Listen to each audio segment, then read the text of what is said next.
Okay. We are live on YouTube, and you may begin whenever you're ready, Karen. Okay, thank you. Good evening, Restonians, and welcome to the virtual meeting of the Board of Directors on this September 23rd, 2021. We have a quorum, so I am officially calling this meeting to order. Before we get to the order of business, I just want to give a quick shout out to Laura Kowalski and her team, Erin, Catherine, Dan, Maria, and Rob Tucker, all the folks who put together the fabulous pickleball tournament last weekend. I was able to stop by Lake Newport on Saturday and Autumnwood on Sunday, and from all accounts, it was a huge success and extremely well organized. A lot of compliments were given out by the participants. So just wanted to say thank you for doing such a great job with that. Okay, there are several changes that need to be made to tonight's agenda before we approve it. So I will go over those now. Excuse me. Starting with the consent calendar, I would like to pull the Lake Ann single-use plastic pilot project off of that so the board has a chance to discuss it, which they have not yet had. Ask any questions they might have. Also, we need to pull off from the agenda the current item L, Board and Association Operations Resolution 14, Emergency Powers. There's more work that BGC needs to do on that. Some additions to tonight's agenda, which our legal counsel tells me both qualify as emergency items, so we can just add them to the agenda. And the first one of those is we need to elect a new secretary. Director Webb has resigned that position. And so we need to elect a new secretary tonight. And also because by virtue of his position as secretary, he held a position as a member of the Board Governance Committee. And so that left a vacancy there, so we have to fill that. And the other thing that I need to add is the dates that had previously been approved for the October and the November public budget hearings, we discovered were in conflict with some other meetings that involved some board members. So I'm going to be proposing 2 new dates for those. So I'm going to add the Lake Ann single-use plastics project as the new item E. Madam Chair? Yes. It needs to be done by motion. Yes, I'm going to move that we do that. Sorry about that, Tim. So I'm going to move that the Lake Ann single-use plastic pilot project becomes item E. The election of the secretary and appointing a new BGC member, item F, and new dates for the public budget hearings for October and November, item G, which will move cluster outreach to H and on down. I don't know that I need to enumerate all those new item numbers.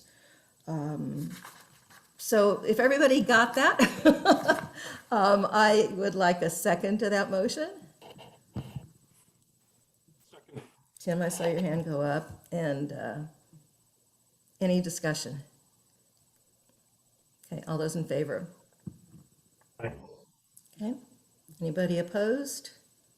I don't see it. If you're opposed, say so, because I can't see everybody. Okay, so the motion carries. I'd like to abstain. This is Okay, Sarah. So that was one abstention.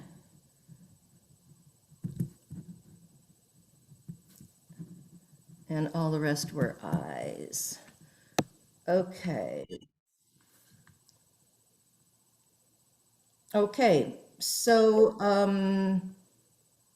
I guess I now need to make a motion to approve tonight's agenda as amended.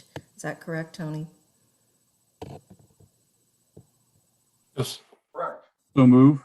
Yes, okay, thank you. Thank you, John. A second, Tim. Second. And all those in favor? Aye. Opposed? Abstentions? Abstain again. Thank you. Abstain again, okay. Okay.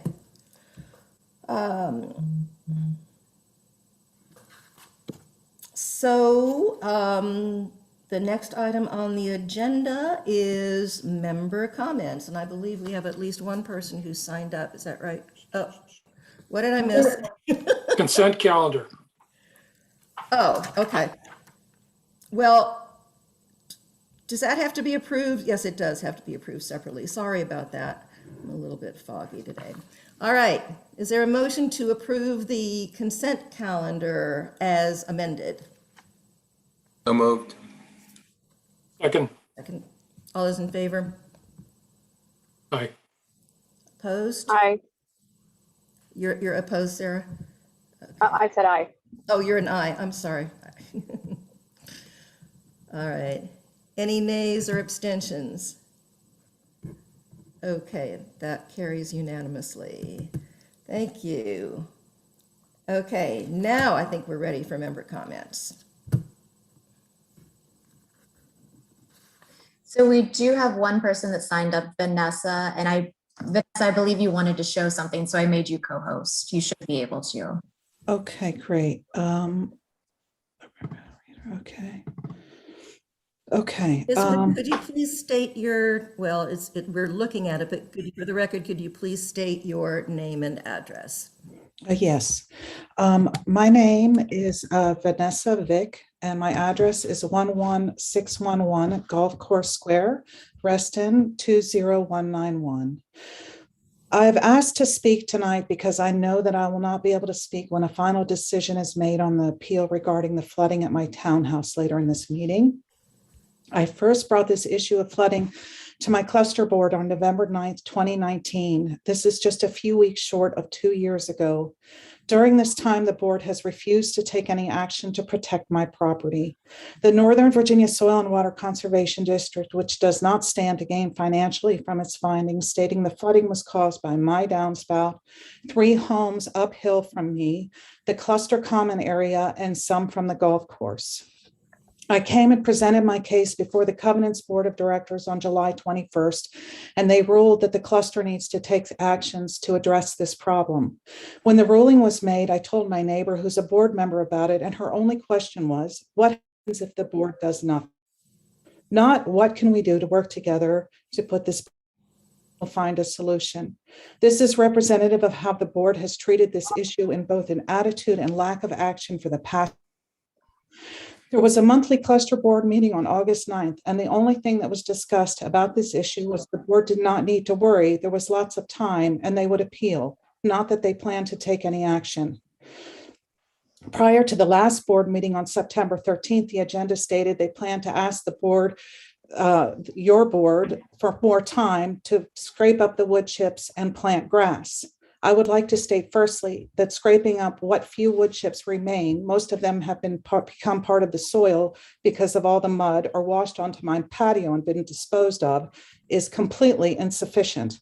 And that the Golf Course Square Cluster Board would need almost 2 months to make this small effort seems excessive.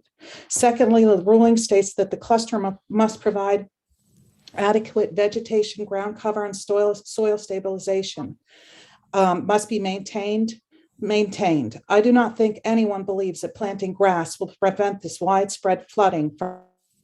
Every time it rains, including this morning, my patio I was told by Reinhardt that I should remove my timber so that the stormwater can wash over my patio.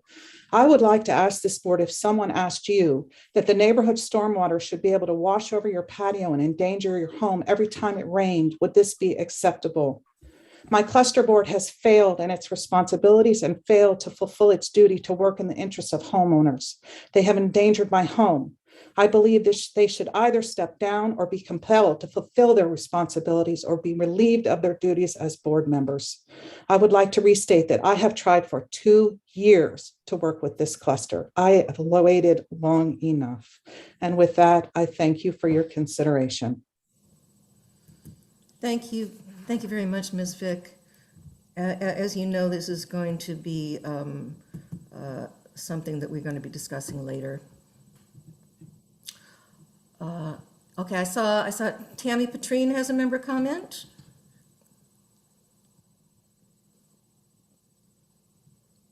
Can someone unmute her, or can you unmute yourself, Tammy? Yes, thank you very much. Tammy Petrine, 2503 Foxcroft Way. And my quick comment is all of the listening sessions for members are on Monday evenings, which precludes any of us who have constant Monday meetings. Please at least have one of them be on not a Monday. Thank you so much. And thank you to all the board members for the continuous work they do. Thank you. Karen, can I respond to that? The next listening session, which is South Lakes, is Thursday, September the 30th. It's not on a Monday. Thank you, Mike. Yes, Sridhar, you had a member comment?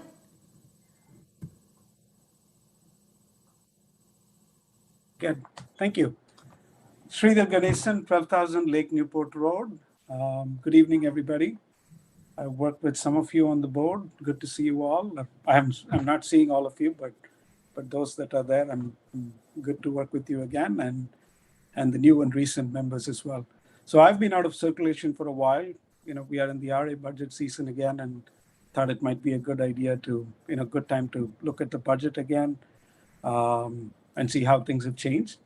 I have not had a chance to dive into the package in detail, just focused on the big numbers at this point.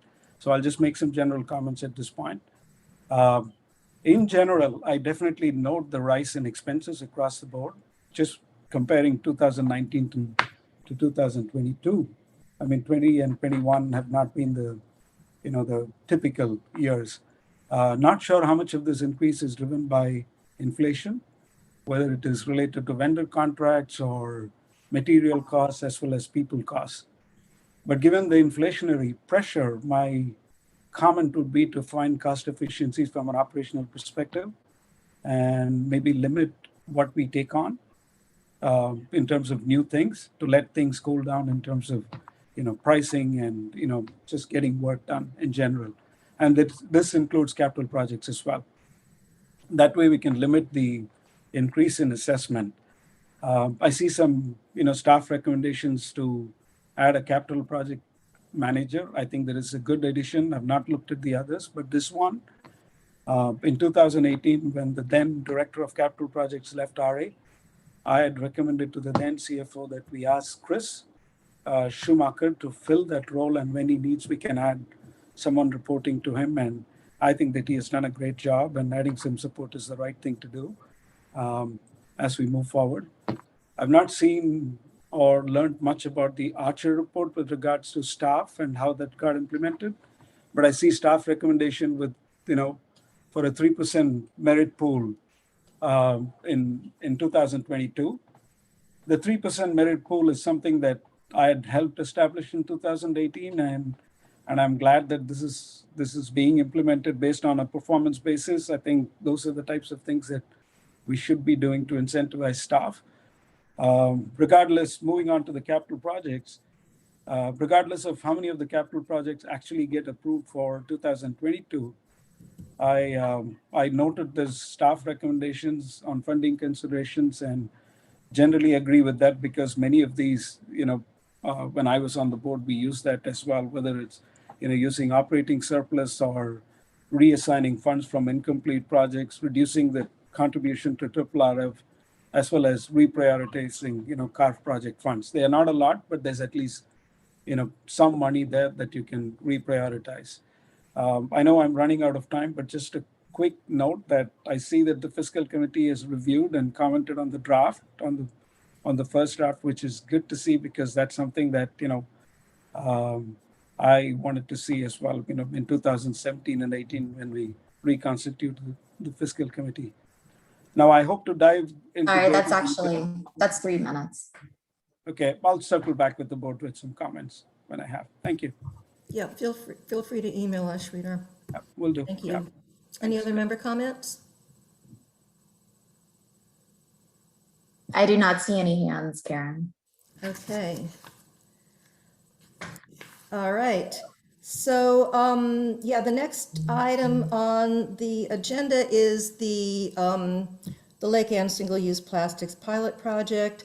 I just wanted to give the board a chance to ask any questions they might have or discuss this because it hasn't been before the board yet. It was put on the consent calendar by Bach, and I felt that the board should have an opportunity to talk about it, which they hadn't done before. So hopefully you've all had a chance to look at it.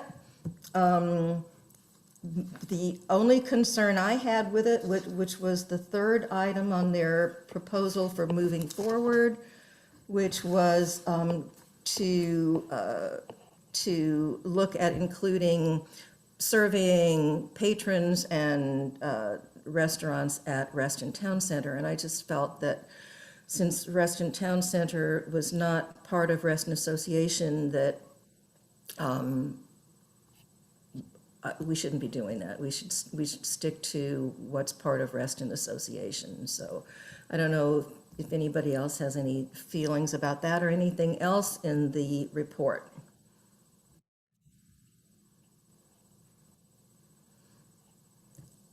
Erwin, I know why you have your hand raised, because I know that I saw the last email exchange about designating you as presenter for this. I had a question about that.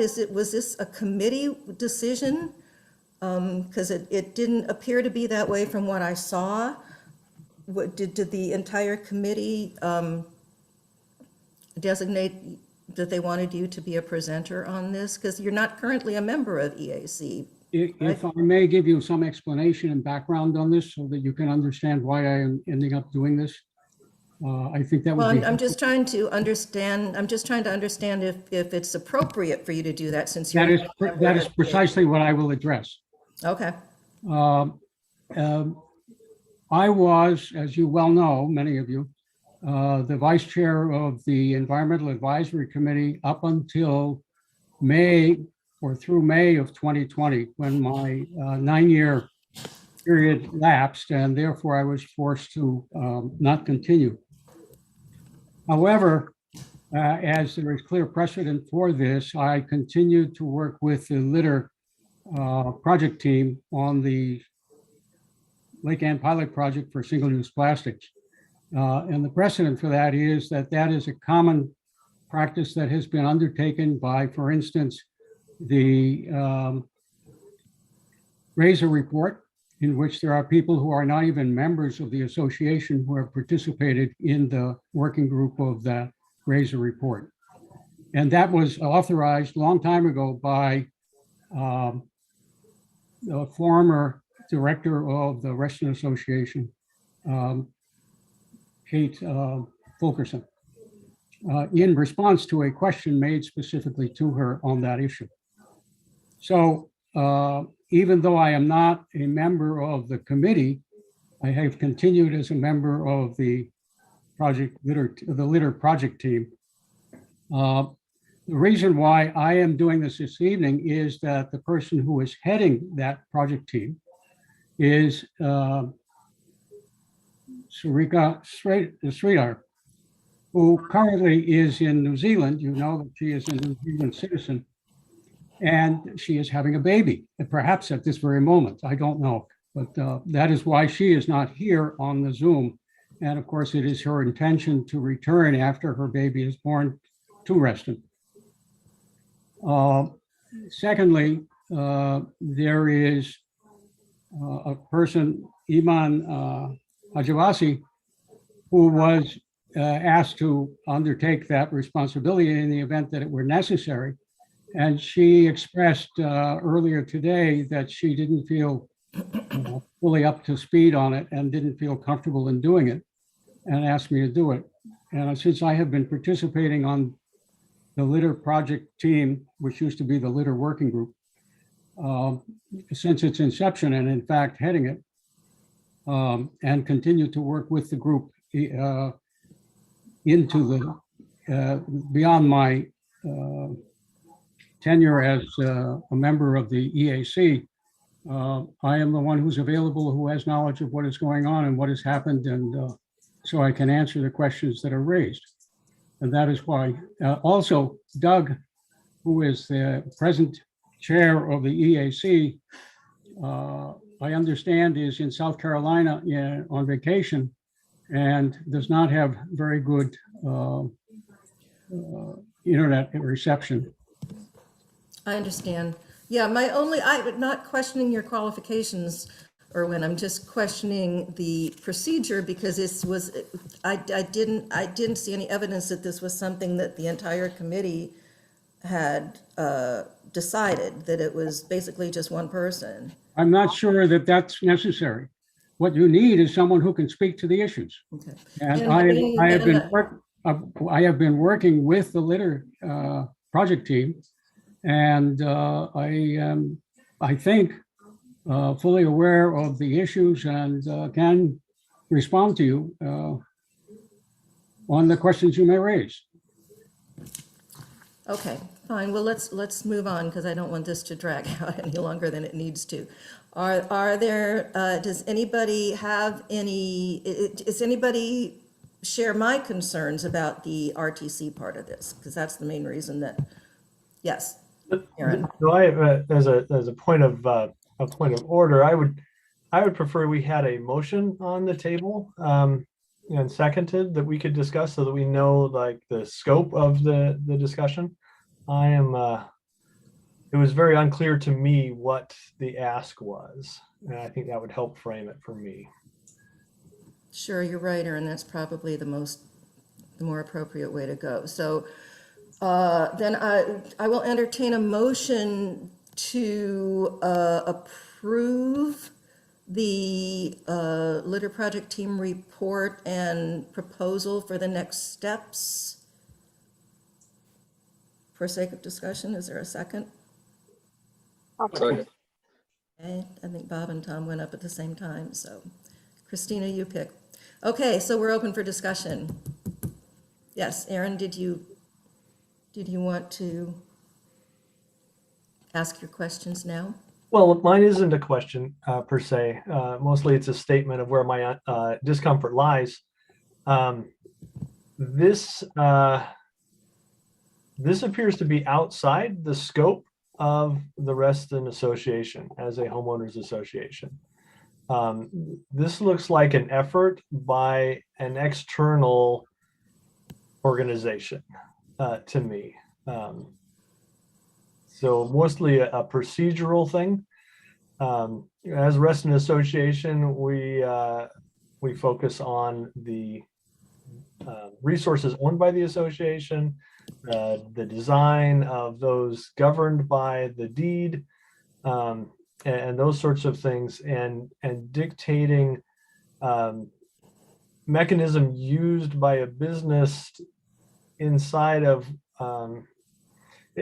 it's out of scope for me, and so I don't think this is something I can support from a procedural standpoint, and I think perhaps this needs to be handed off to an external organization to pursue.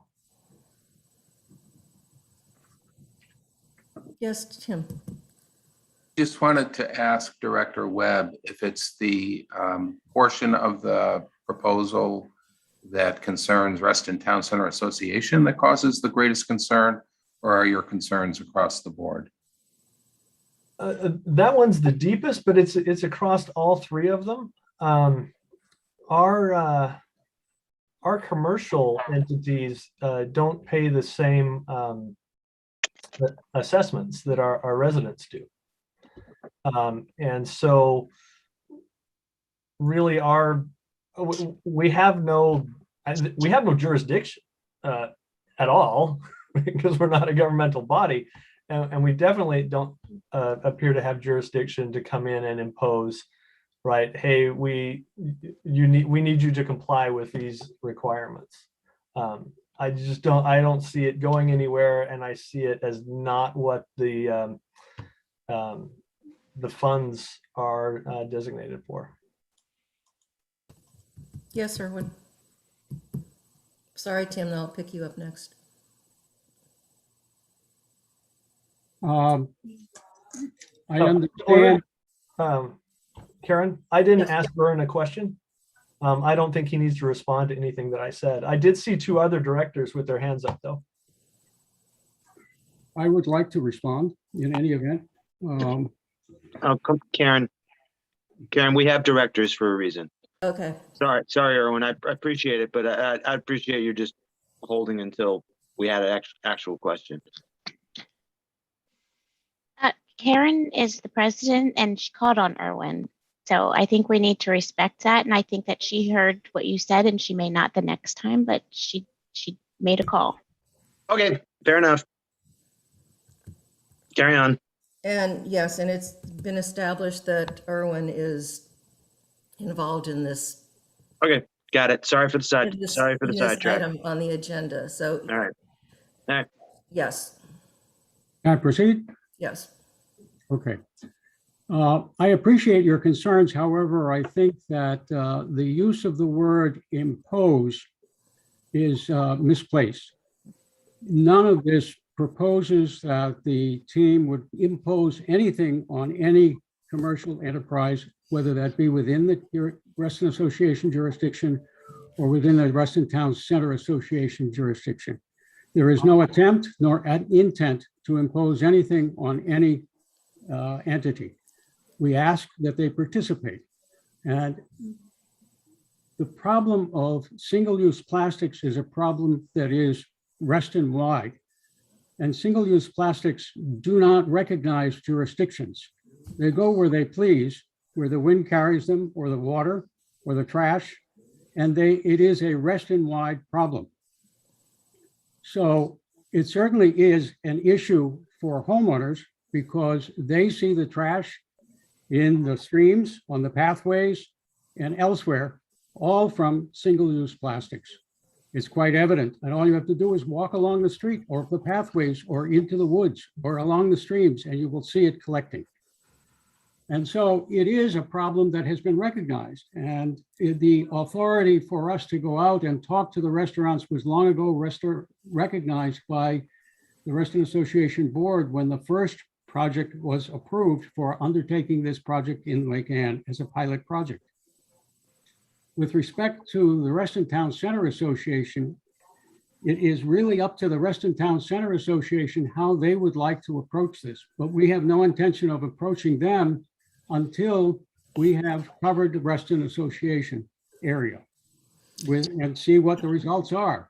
We will suggest to them that they may wish to do something, and we would be willing to participate with them if they so requested, and share with them the results and share with them our approach. And if they wish to do something or ask us to participate with them, we would be happy to do so. But this is a Reston-wide problem, and it comes from all over Reston, not just our Reston Association have its waste limited to the Reston Association area, nor does the Reston Town Center Association have its waste limited to the Reston Town Center.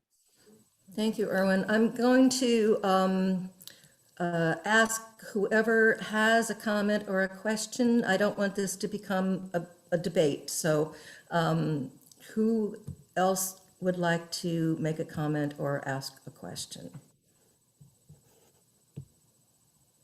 I would, Karen. Yes, Mike. Got it. I just want to echo everything Erwin just said. You know, these bags and all the junk winds up in our streams, it winds up in our homes, winds up in our woods. And I think we can take a voluntary, proactive steps to deal with it.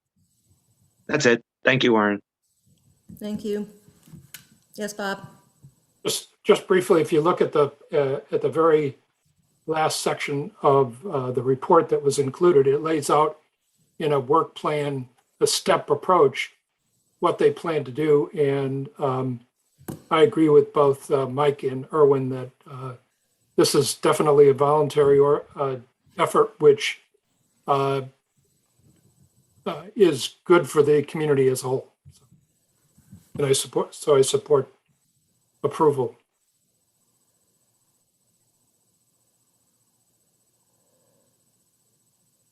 Anybody else? Yes, Tom? I would also support this, and I would say, going back a few years when I was on this committee on the EAC, this was a topic we talked about at that time. So this is not something that just come up. It's been going on, and it is an ask versus telling people what they have to do. And I don't see a problem with that. All right, I'm going to vote against the motion that I presented because I'm not comfortable with the third item. I don't think we should be extending this to Reston Town Center Association.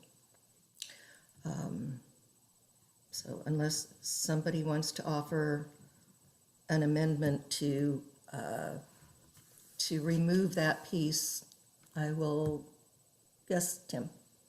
I would note that the submission from EAC makes clear that the Reston Town Center Association portion of the proposal would come last. In other words, if we were to sever off the third piece, it would not slow down the project in any respect. We could proceed with the survey of restaurant patrons and with the survey of restaurants within the Reston Association geographic extension, and then get the results and see how it goes, see what kind of response we got. As you can see from the submission, the response at Lake Ann was rather mixed among the merchants, and it would be interesting to know how that plays out with respect to other village centers before taking it to a geographic area that does not fall within Reston Association's jurisdiction. I think everybody recognizes the trash from the town center can end up in RA Lakes. That's not the issue. Everybody recognizes that as an environmental reality. The issue is, it's not only a jurisdictional one, to my mind. It's a question of neighborliness and our relationship with Reston Association Town Center, Reston Town Center Association merchants, and with the association itself. I think it's a very sensitive question whether RA volunteers should be going over to merchants at the town center and asking questions of this nature. I'm not saying I'm opposed to it. I would like to see the results of the surveys at the village center before we proceed with that. So having said that, I would move to amend the pending motion to sever off the third part of the ask and approve only the first two parts. And based on conversations with the chair of the EAC, my sense is that the committee as a whole would prefer approval of the first two parts rather than not getting approval of the project as a whole. Thank you. So we have a motion to amend my motion. Is there a second? I'll second. Point of order, I don't believe that that's allowed. Correct. And I think we need to vote on the motion first. If the is seconded, you vote on the amendment first. We do need to vote on the amendment first. That's what I thought. Yeah. Okay. So there is an amended motion on the floor to remove the third point involving Reston Town Center Association. Is there a second? I didn't see a second. I'll second it. Okay, all those in favor? Opposed? Opposed? Abstain? Okay, two abstains. I think we had three or four opposed. Okay, so that motion fails. So back to the original motion, which is to approve what is being proposed by the litter projects team as presented.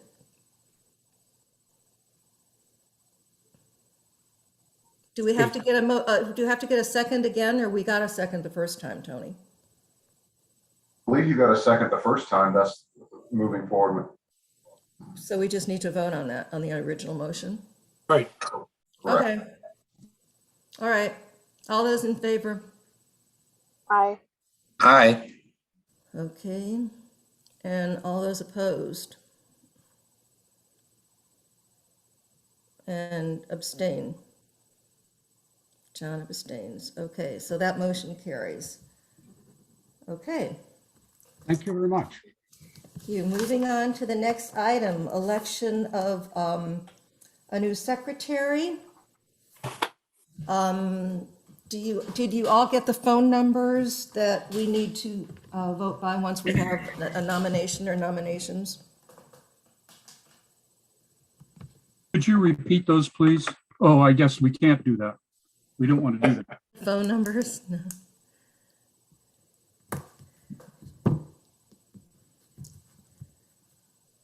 I'm sorry, I failed to write them down. Can someone? I can email them. Can you send that to? Sure. I apologize. Karen, I'd like to make a motion, please. One moment, Sarah, I'm just. Unrelated to the phone numbers? Is it related to the election of secretary? Yeah. Okay. I move to issue a call for candidates for the office of Board of Secretary pursuant to Board Association Operations Resolution 14. If I could get a second. A second. Could you repeat that, please? I couldn't hear it clearly. Move to issue a call for candidates for the office of Board Secretary pursuant to Board Association Operations Resolution 14. Thank you.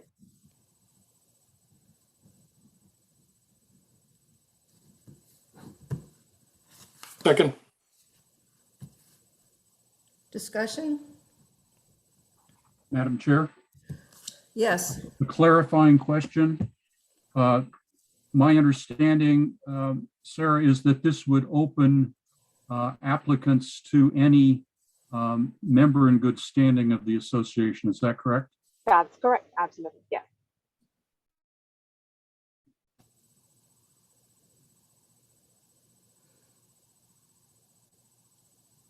Any other discussion? Yes, Tim?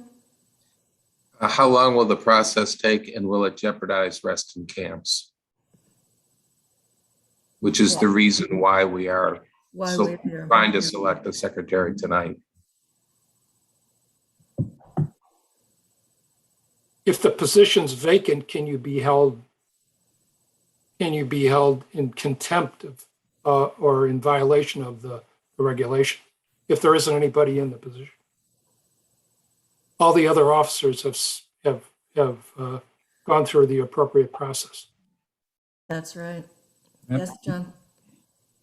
I'd like to ask our general counsel, is it true that an officer serves until replaced according to our either our bylaws or our resolutions? Unless there's a resignation, yes. If the officer, If the officer resigns, then the office. then the position has to be vacant, right? Am I missing something? I'm not trying to be argumentative. I'm confused.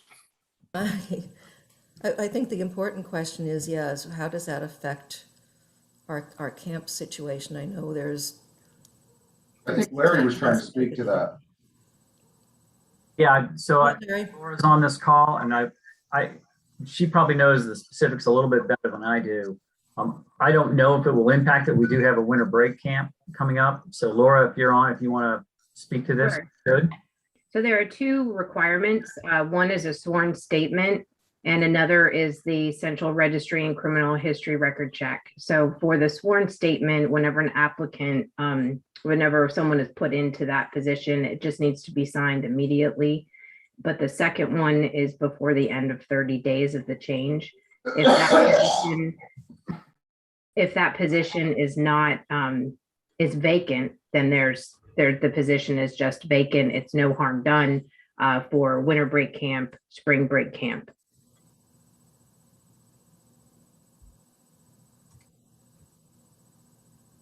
Yes, John.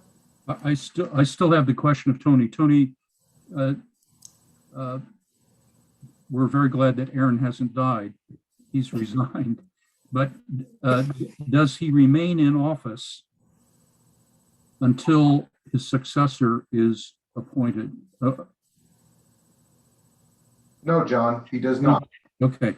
And I apologize for my open mic cough. The allergies are starting already. So that would mean that there would be a vacancy on the board governance committee as well if Aaron does not remain as secretary until a new secretary is elected, correct? Correct. Okay.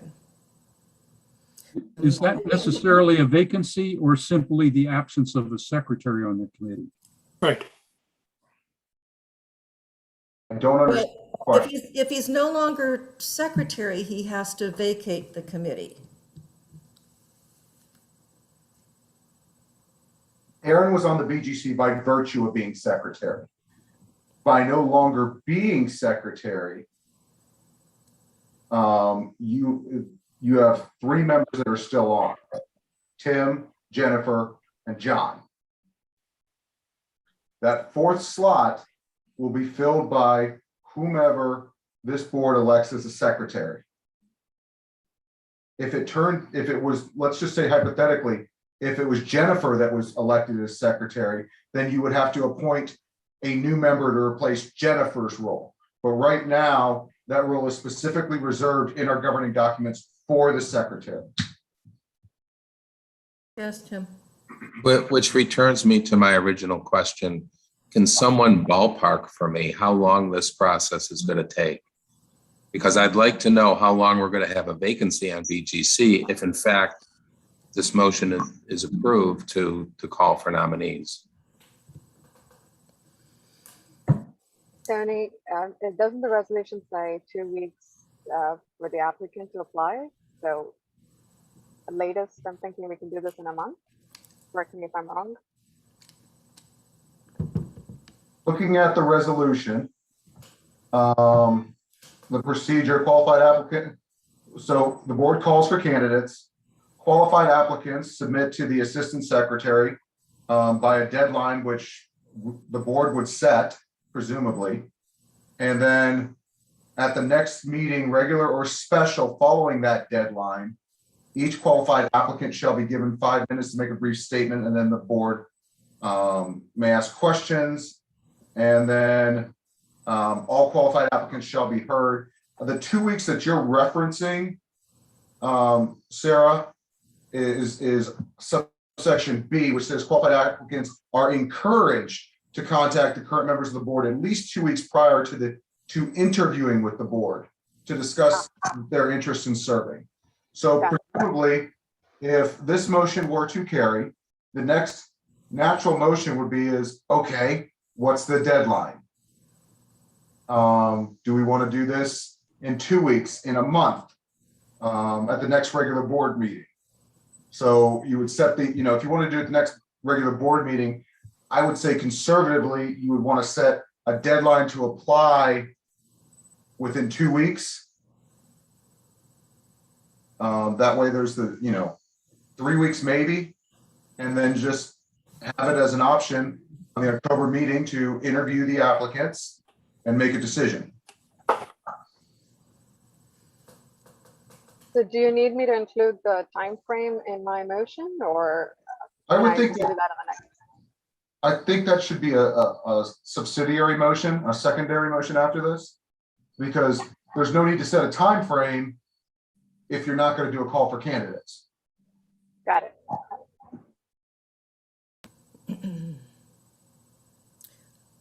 I believe that there may be some of our board members who might be interested in filling that position, and it just seems to me, if that's the case, why not? Does anybody have any reasons why not?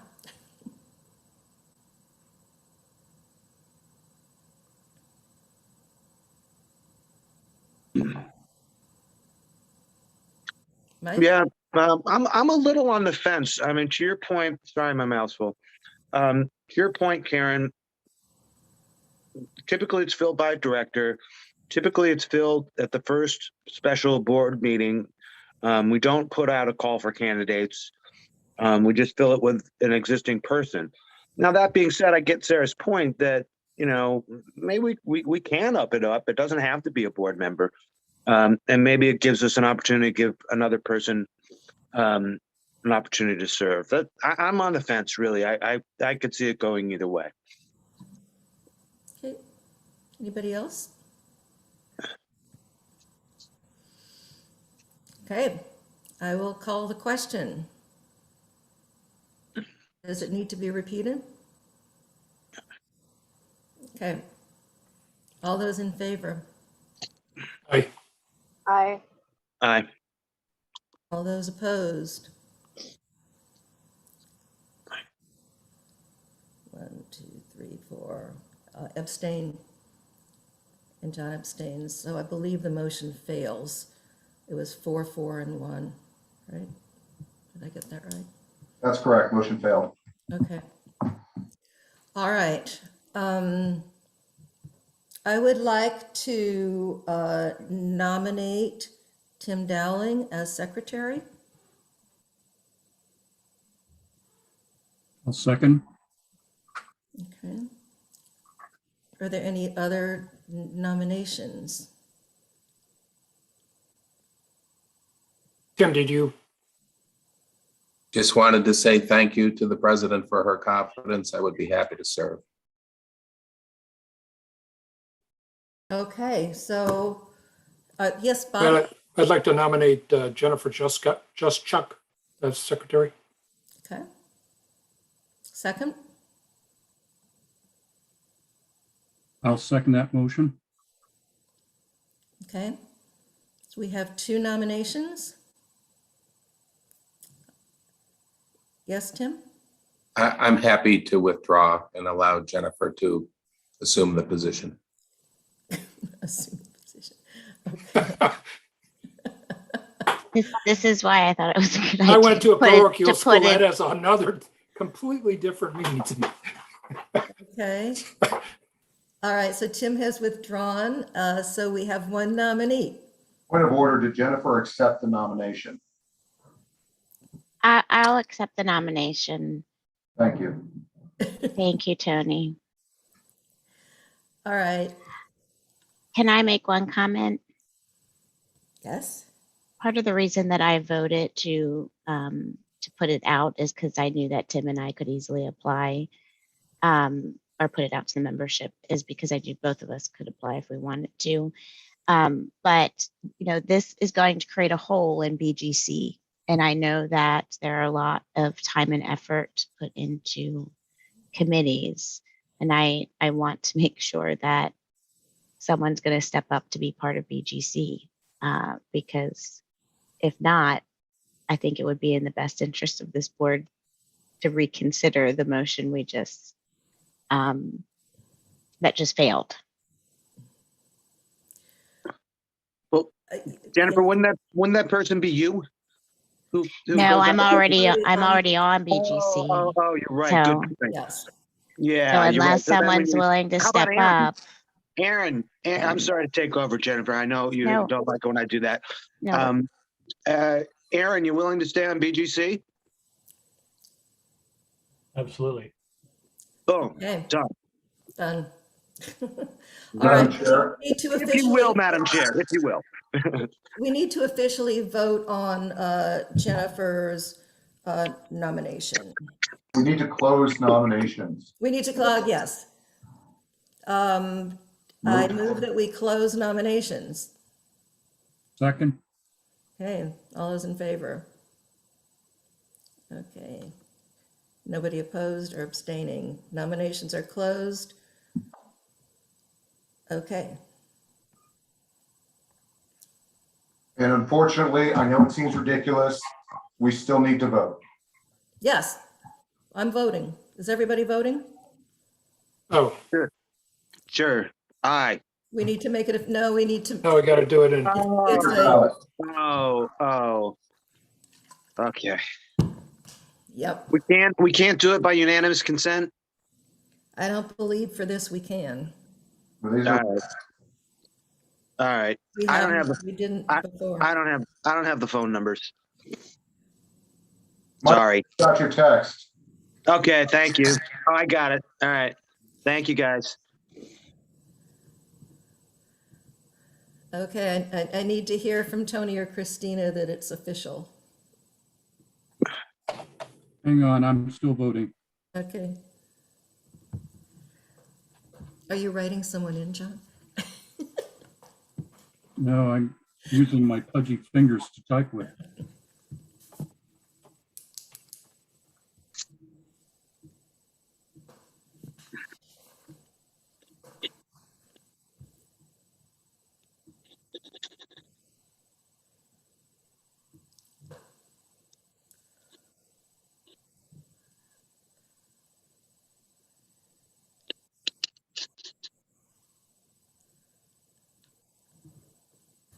Madam President, Jennifer Josh Chuck has been voted in as secretary. Thank you. And I know she's already done the Virginia registry and all of that, so Kim should be good to go, right? Thank you, Jennifer, for being willing to be an officer. sure. Okay, well, I would like to move that we appoint Director Webb to the BGC committee. Second, Any discussion? I don't think we have to vote on this, so point of order. I think All right. we do. Tony It's your prerogative. Yeah. Tony had indicated that we do. You do have to vote on this. Oh, all right. Then aye. Do you have something to say, Tim, or were you just raising your hand to vote? I was just raising my hand to vote. Okay, all those in favor? Okay, anybody opposed? All right, that motion carries, done deal. Thank you all. Okay, the next thing that was added was, and I sent you all an email on this on Monday, is to approve the new dates for the public hearings on the budget. The first one was originally scheduled for October 6th, and that's the legal committee night, which involves 4 board members. So I am proposing that we move that to October 13th at 7 p.m. Following a special board meeting for an executive session. And at 6, and the second one the one in November was originally scheduled for November 10th, which is fiscal committee. So I'm proposing that we move that to November 8th at 7 p.m. That's a Monday night. So I move that we we changed the October and November dates for the public hearings on the budget to those I have just, from October 6th to 13th and November 10th to November 8th. Is there a second?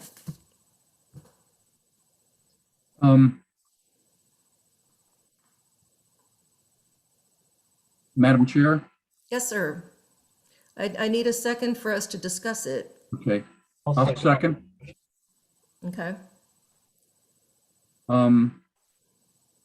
What would the time be on November the 8th? Well, just to be consistent with the October, I said 7, but if the board wants it to be earlier than that or later than that, we can certainly consider that. The problem, Madam Chair, the possible problem is that the Reston Comprehensive Plan Task Oh, Force. you have a task force meeting that night. Well, they do not, Oh, but it is very likely that it could happen. So we have meetings typically on Mondays, and they're already scheduled for October. And if we drift into November, it will be a decisive meeting of the task force, and Jennifer and I are both on that task force. So it creates a potential tension there. I cannot predict. No November meetings have been scheduled yet. mhm. Well, okay. Well, that's something to consider. The only other option that I can see was Dave Kerr at the last fiscal committee meeting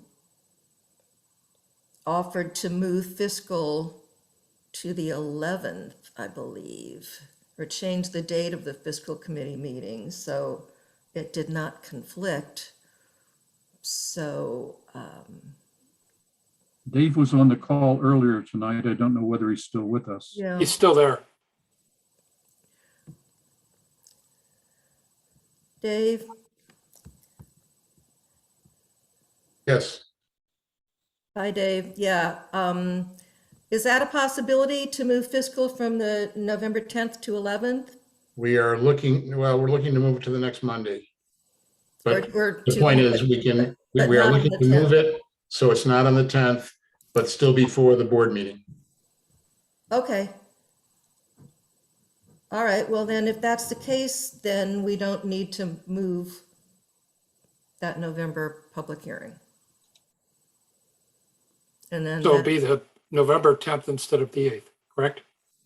it would stay the November 10th, yeah, which is A what was Wednesday. originally approved, and I don't, yeah, I'm pretty 99.9% positive that that was the only conflict on that date was fiscal. Because covenants, which is usually on the same night, I believe, is the following week. Christina, can you confirm that? Yes, I believe that's the only conflict. Okay. Yep. All right. Thank So- you, fiscal, for your flexibility. Yes.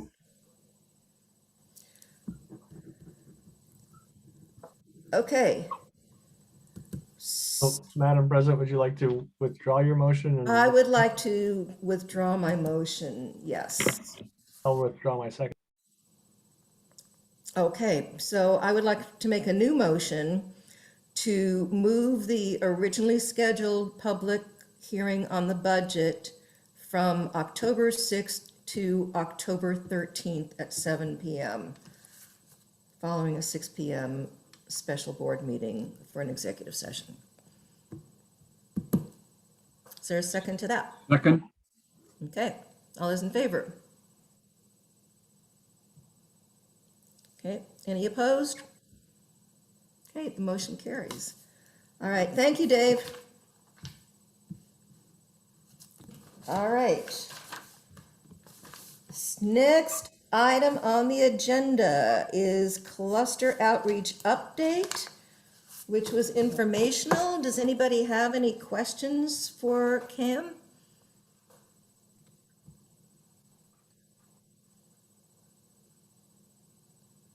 Applause from Aaron. Uh, Yes, I have Bob? just a couple clarifying questions. Let's see, it's on, Cam, on your slide 2 with the 30 attendees in August 30th meeting. How many different clusters were represented on that? We don't, Approximately. I would say probably 20 would be a good number. And second question is on the legal seminar, and you may not be able to answer this, but will the session address the new POA requirements for the clusters about, I think it's registration and re-registering under POA? It most certainly will address some sort of POA, but how much is addressed regarding POA will be up to the presenters. So if there's a specific question that a cluster would like to ask, yes, but I will make note and share that with our outside legal counsel that's doing the seminar for us, so that they can speak to that topic. Okay, I'll send you the question rather than take the time now. Sounds great. Oh, one last question, excuse me, would that be open? Is the legal seminar open to other than cluster officers? Is it open to the public, or are you limiting? We are limited. We're limiting it just to cluster board members. Okay, thank you. Any other questions for Cam or Megan? Okay, well, thank you guys. Thank you guys for all the wonderful things you do. All right, next is Treasurer's Report, also informational. Any questions for Bob or Tom?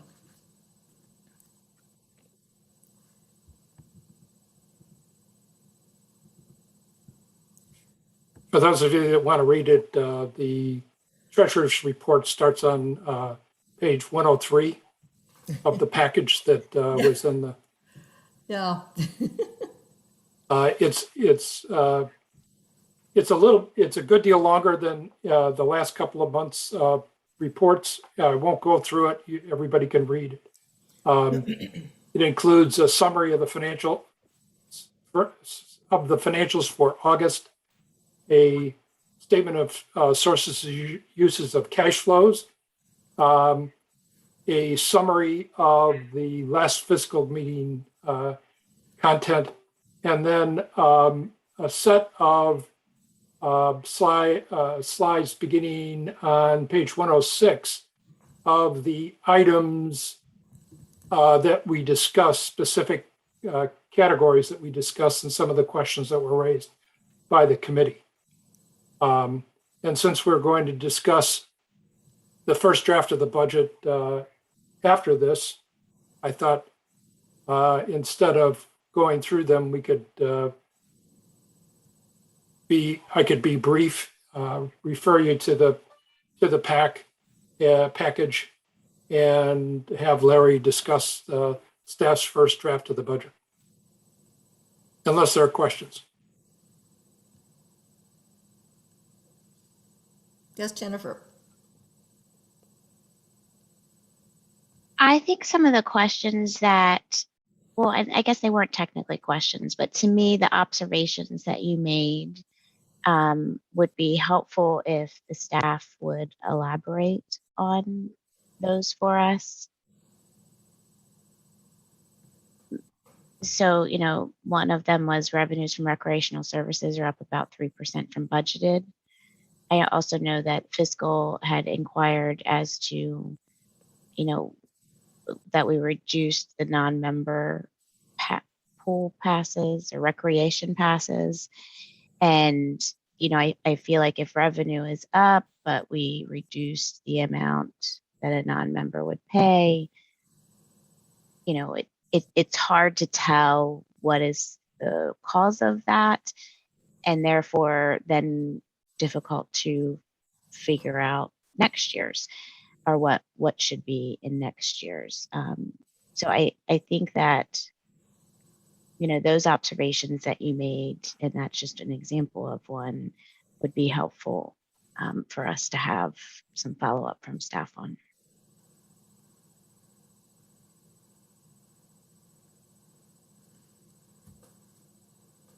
So this is Larry. Are you looking for that now or as part of the general budget discussion?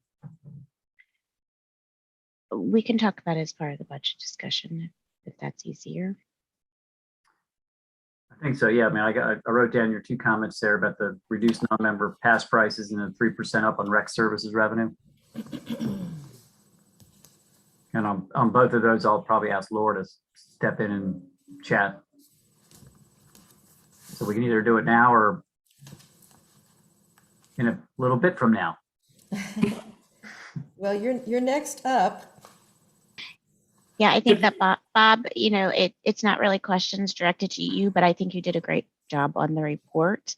And I think that those call outs were really helpful to kind of reflect on what you saw currently going on and like we said, the next budget topic.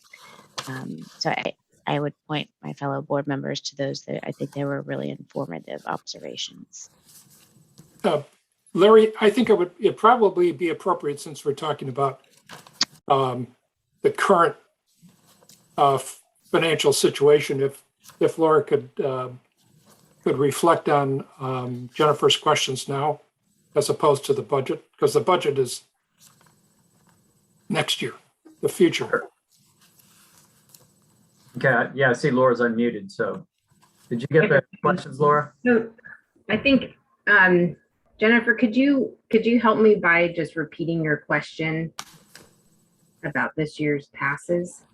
Sure. It just said that recreational services revenues are up 3% from what was budgeted, but fiscal had asked a question about did our reduction in non-member rec passes, yield any results to us. And so I just thought it was interesting that although we reduced our non-member rec passes, our revenues are up. And because we haven't seen a programs report yet this year, it just kind of is a mystery, I think, to the board. Okay. Where we're standing programming wise. Sure.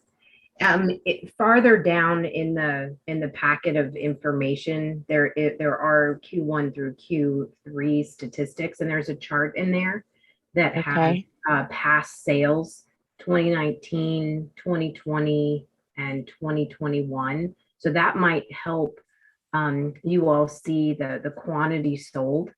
So clearly 2020 is it's really just a bust. And so what I would really do is take a peek at 2021 sales compared to 2019.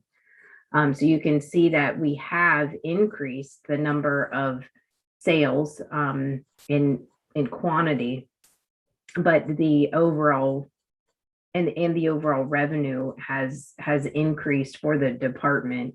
But when we say 3% increase, it is inclusive of multiple departments, not just pass sales. And the clear front runner for rec services is tennis and pickleball in 4,300.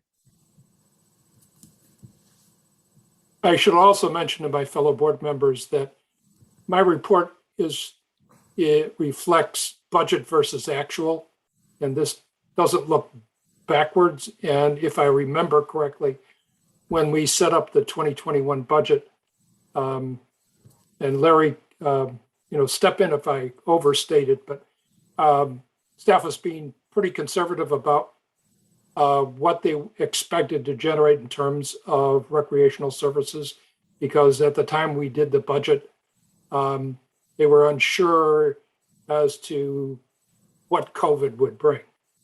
So I think the numbers were pretty conservative. That is not to say they haven't done a great job, but it was a bit conservative this past year. But I the question that Jennifer asked is a good one. You know, did the lowering of the non-member passes make any material difference in the revenue stream? So if you look at if you look at that chart, there are certain pass types that we did sell more, and of those, some of those are the ones that were decreased, not by much, but they did. The overall number is lower than 2019, but if you focus on the family non-resident passes, the individual non-resident passes, we did sell more in quantity of those. And some of those are the pass types that we did reduce based on recommendation by the Communicate by Design. So that did work. But because the member passes are still much lower, it makes the overall number less. Does that help, Jennifer? I'm sorry, I'm trying. It is, and I'm sorry, Laura. This packet was extremely large. Huge, yes. And so I'm still scrolling to try to find your chart. Okay. As am I. But I will find it. Okay, it is, that chart is on page, I'm getting there. I think I've gone too far. Page 200 and I don't know, maybe not. 214. 14. I was at 204 scrolling. Okay. Thank you. I will find it. Okay, and I'm happy to answer any follow-up questions outside the meeting if some come up or prepare anything else. Okay, thanks. Thought if I can read into this on a net basis, by decreasing the cost of a non-member family pass by $100, right? From $550 to $450, we've generated a little bit less cash from that strategy, although we sold more passes. Correct. And so, you know, in next year, what will that look like? I don't know. You know, this too was an odd year with pools in light of COVID. Definitely better than 2020, but still not back to 19. Thank you.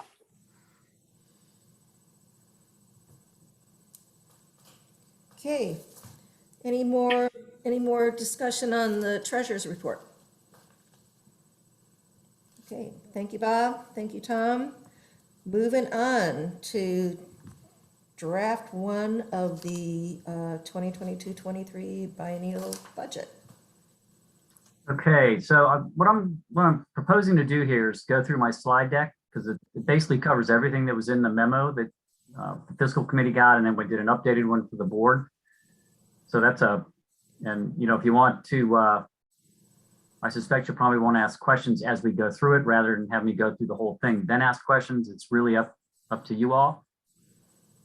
But I think that's the easiest way to wade through a lot of the material. I did send out, and I know it was, you know, somewhat last minute, but it was something we've been working on. Sent out 2 files this afternoon, I think around 2 o'clock, one of which was just a list of, you know, the changes, most of the changes incorporated into draft 1 and the assessment impact. Then the other piece, which was a request that had come through for a breakout, you know, basically the salary costs and so forth. So we did that by department, and hopefully that you found that helpful and had a time to glance at that. It's a lot of information. Didn't fully expect everybody to completely digest it in the 4 hours before the meeting started, but it is there for your review, and that's reflective of the numbers that are in draft 1 that I'm going to go over here in just a minute. So with that, I guess Jennifer.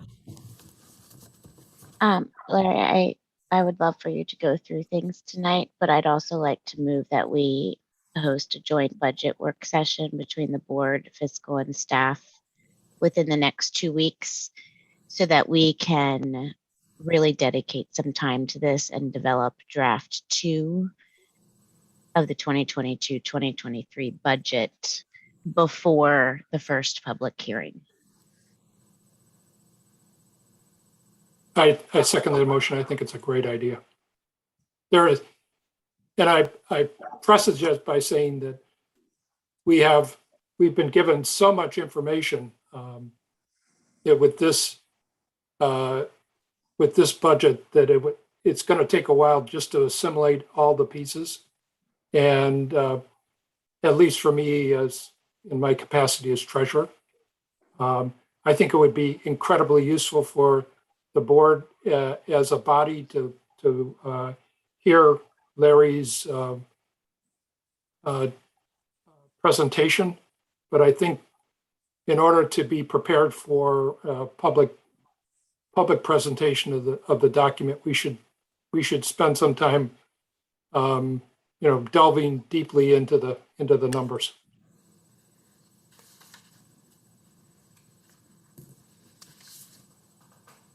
So there's a motion on the floor and a second discussion. Yeah, Larry. The first hearing, that is, what was that date we just moved that to? October 13th. 13th. So I guess, I think it's a good idea. I'm happy to do it. We need to, finding an evening that is not a conflict amongst all the players here on this call, whether, the board, staff, et cetera, and fiscal committee. I'd say we put some quick thought into that. And I don't know, Christine, if you have the ability to pull up sort of the main calendar, so it'd be nice to go ahead and set that. Sure, let me see if one second. And Christina, two weeks from now would be October 7th would be the ending date of the 2 weeks. Can everybody see this? Yep.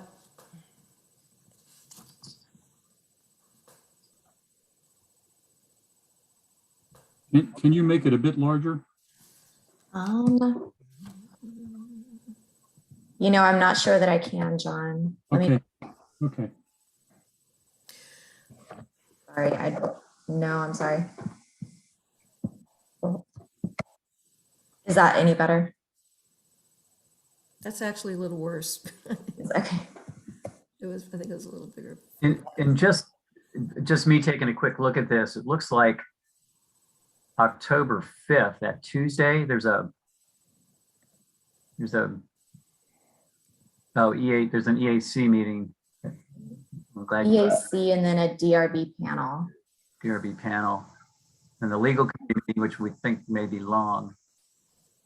I don't know if it's too quick a turnaround. There's October 11th. I think that's Columbus Day. Yeah. Oh, you're right. Yes. That's the problem with that.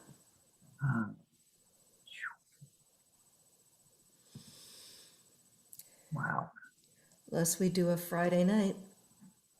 Yeah, for the record, I would be willing to do a Friday night or a Saturday session. That's helpful.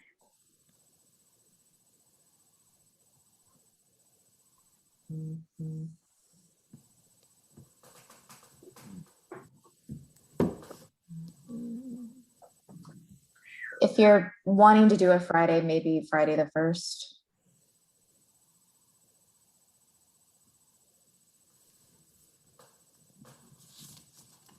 Okay, yeah, I guess I sure wish there was. I can't. Not I can't wanting to do a Friday. I cannot do the 1st of October.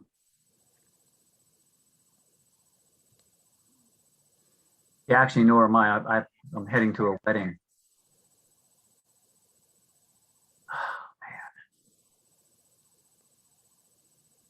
Can I suggest that we do one of those calendaring things that Christina sends out? Send a poll. Sure. Yeah, I think that'd be helpful. 'Cause I'm out on the 1st too.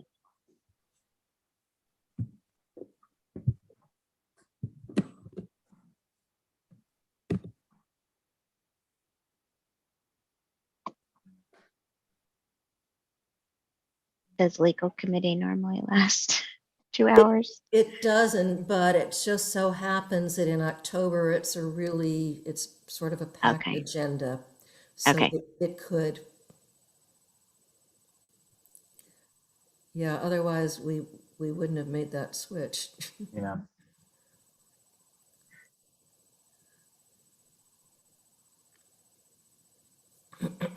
What time does the EAC meeting start at 6:30 or 7?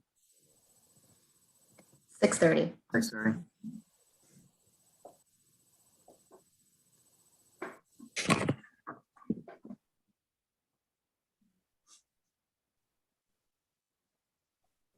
I mean, I guess the other option, if people are willing, I mean, the listening sessions haven't gone that long. And so I'm thinking maybe Monday, the 4th. Ah, Most of the listening sessions have been less than an hour. I know Jennifer's got, hers might be a little longer. mine went about an hour and a half, but I we think the could other- we could do 8 o'clock, We're talking October the 4th. right? So there's a Bach meeting that night, right? Yeah, the Bach is the next Tuesday. Oh, yeah.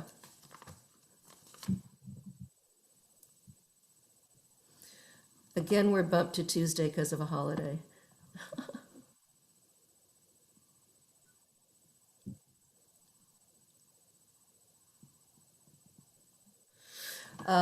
We could talk about moving BGC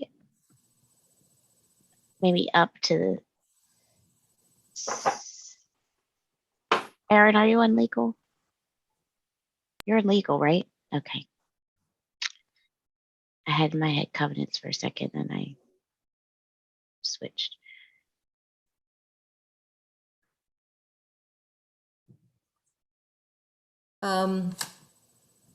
How many of how many Is of- next how week many of full? the board and fiscal are available during the day?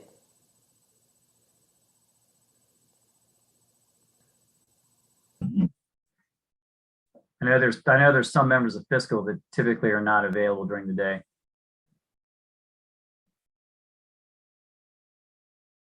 No matter when we do it, it's likely we're not going to have 100%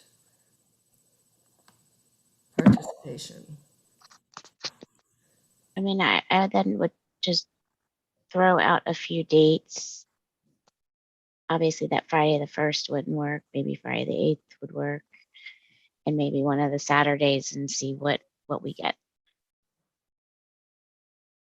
with majority. I would be willing to do Friday nights in general, in principle, or Saturday.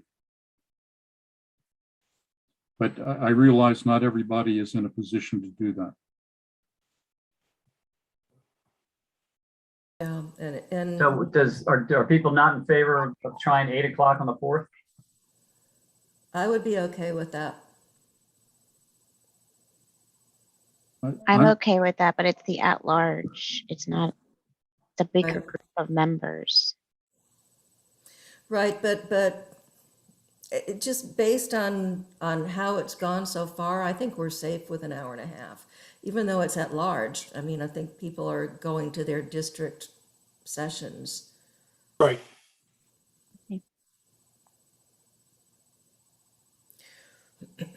I can do it 8 o'clock on the 4th. That would be that'd be my recommendation. I know, the staff, there are a lot of staff that worked all weekend, last weekend. And so, Yeah, and I know board members tend to like their weekends as well. So it's just a suggestion. I would like my weekend.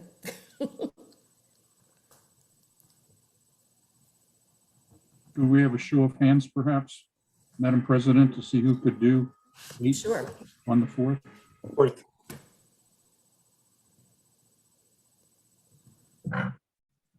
Yeah, I could do it. John's a no, huh? I see that Aaron and I Tom know Mondays cannot, are bad. Aaron's a maybe. and I don't see Sarah.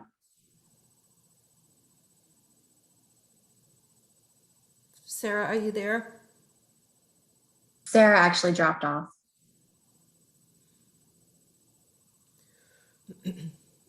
So how many of us are yeses for the 4th?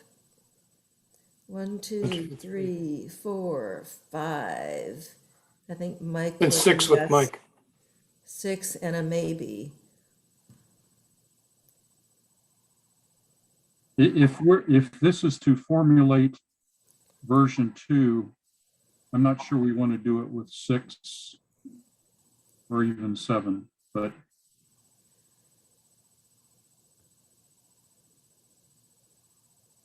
Well, I don't know. I don't know that we're going to get I 9 don't at know any. that we're ever going to get more than that. I think we need to go with what we have. I'll try to make a point of providing a fair amount of detail. I'll work with Larry and Tom to put together a good package that we can work from. Okay. are we going with it? I think we need to go with the 4th. And go with who we have. So is I that think we something- need to Not- vote it's not- first too. We're not signing in ink on that date. I'm sorry, what was that, Jennifer? I think we need to vote on the motion to make sure we're all okay actually doing the budget work session. But I agree, the 4th is at this point. probably the Well, best I mean, option. I think your point, Jennifer, was to avoid having to get too into the weeds tonight. Was to kind of let Larry really brief the board and give us time to reflect and really understand the full package before we start throwing out things to change or cut or it doesn't mean we can't do any work this evening. I just don't think that we should spend 3 hours here, and I think it would probably take 3 hours for us to Yeah, come up with a version 2. I think so too. I know I, for one, have not spent the time that I would like to with all of this, but, so, okay, do we have a motion to meet with fiscal and SLT on, The motion on the table. what was Has the motion on the table? Was the Within motion the on the next- table Move. not specific to a date, right? Within 2 weeks, it was that. So All no, right, it was not then- specific to a date. Move to All right. host a joint budget work session between the board of directors, fiscal and staff within the next 2 weeks to develop draft 2 of the 2022-2023 budget. Okay, and we had a second. Yes, I From second it. Bob. Okay, all those in favor? Aye.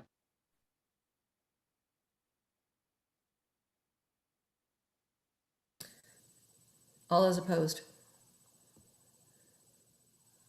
And abstain.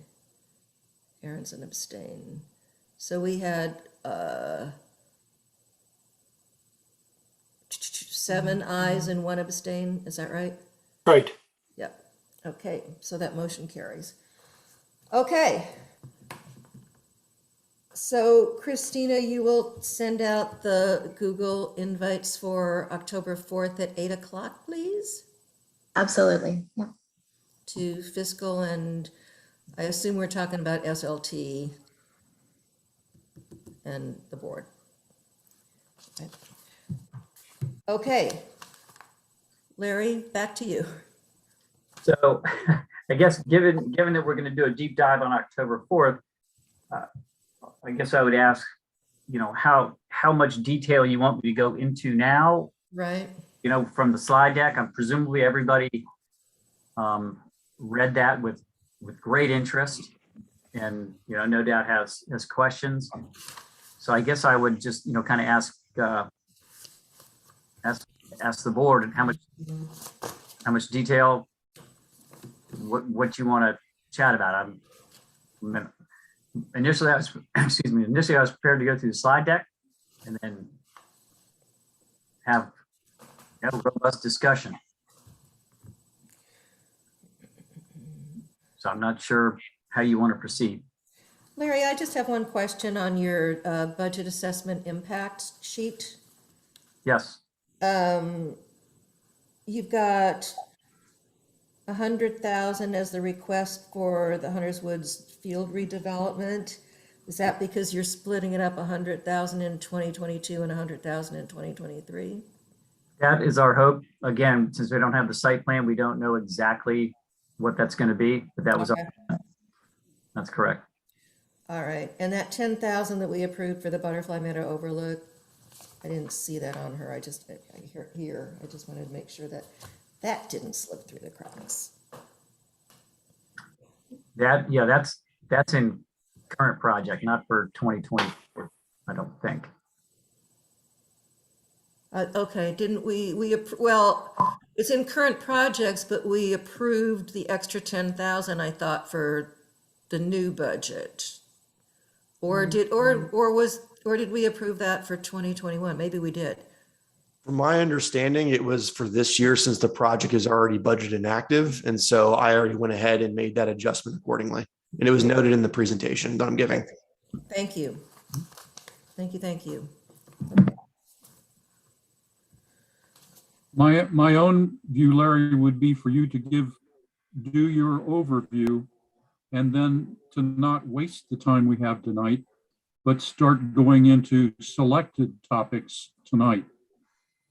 That would be, so the overview, yes, but also you could suggest which, or the board could suggest which topics are ready for a deeper dive even tonight, a selected number of those, and to do that so that we don't waste our budgeted time tonight.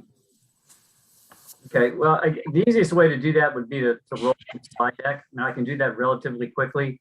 I'm assuming everyone has read it, at least understand, what's on the table, and I can give a little bit of background rather than read everything on those slides, just give a little bit of background on some of those key elements. Would that work? That would work. I expressed my personal preference. That would be great. Huh? I agree. I would love, Larry, I think you've done this many times before. I trust you to tell us what you think we should know. All right, then I would ask Mr. Leone to pull up the slides from the packet, and I will ask him to advance them. So I'll do this relatively quickly, stop me at any point, and we'll just kind of go from there. Sounds good.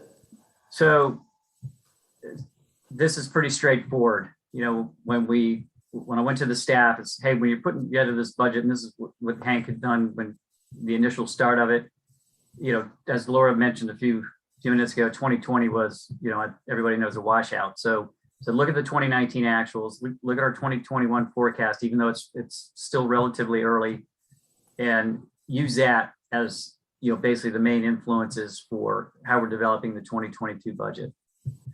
We also obviously got input from the work sessions and the fiscal committee. So 2021 was a little bit more of a normal year. Wasn't fully there, but I know the recreation staff and others were glad that it was much more normal than before.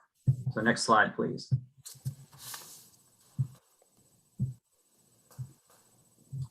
So just a couple things here. We anticipate about 120 new units coming on.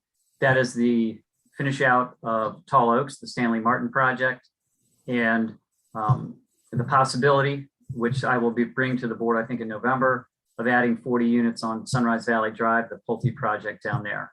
So we have factored those in. We anticipate, again, the board will have to decide upon that, but we have factored that into the budget development.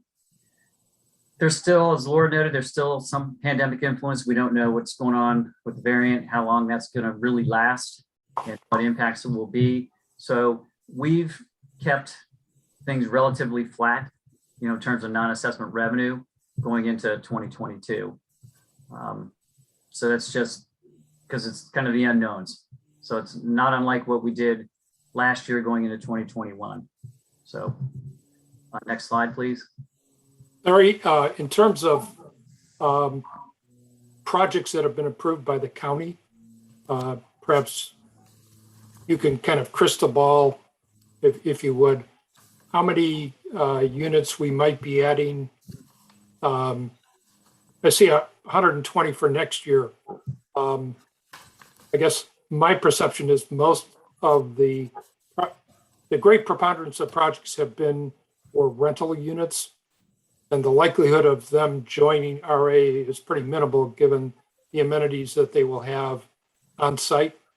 Do you have a view on kind of projected additional members coming from the TSA development beyond 2022?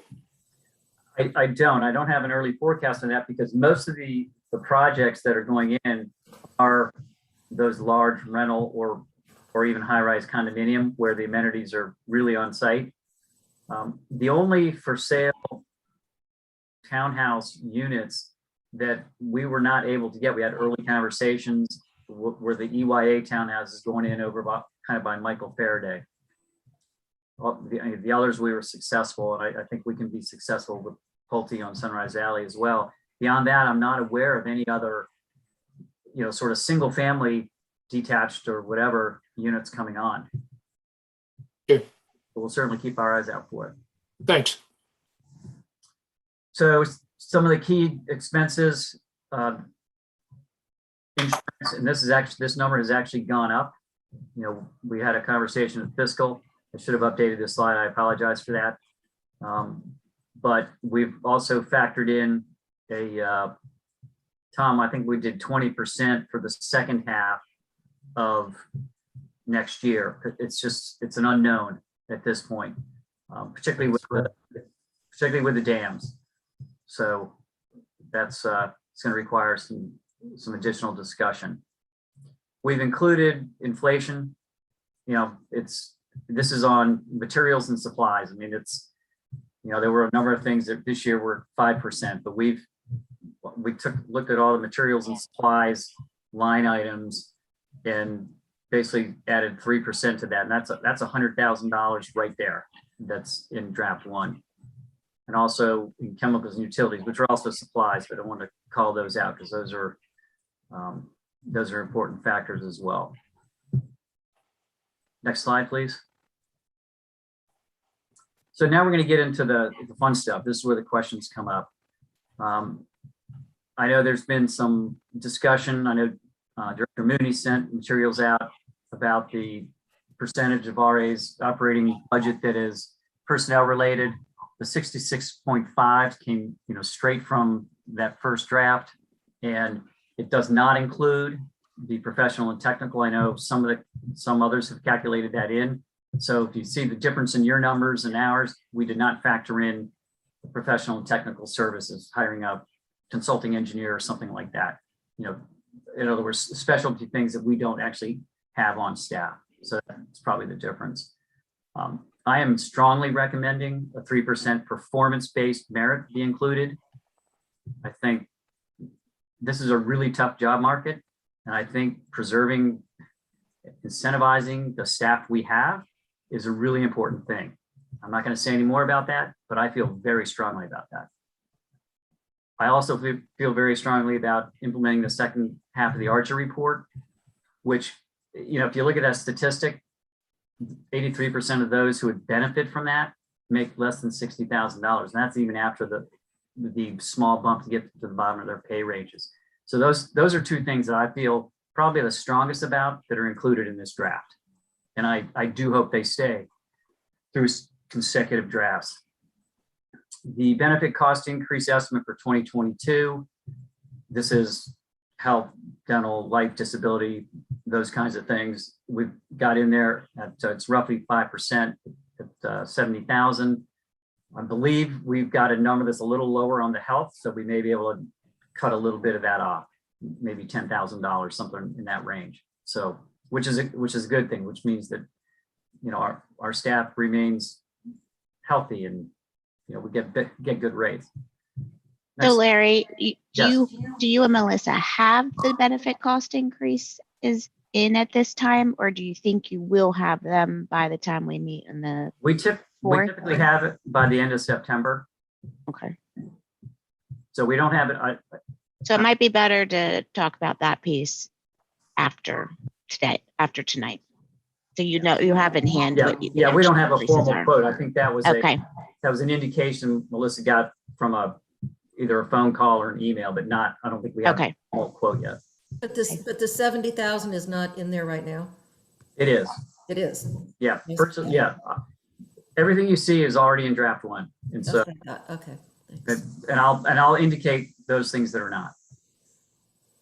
So, excuse me, next slide, please. Let me get a sip of water. So these are the 4 positions that you all have seen. I'm not going to read this. A registrar to really serve as our primary, point of focus. Most park and rec agencies that are our size and even smaller have a dedicated registrar to help members sign up, troubleshoot, run the reports and things like that.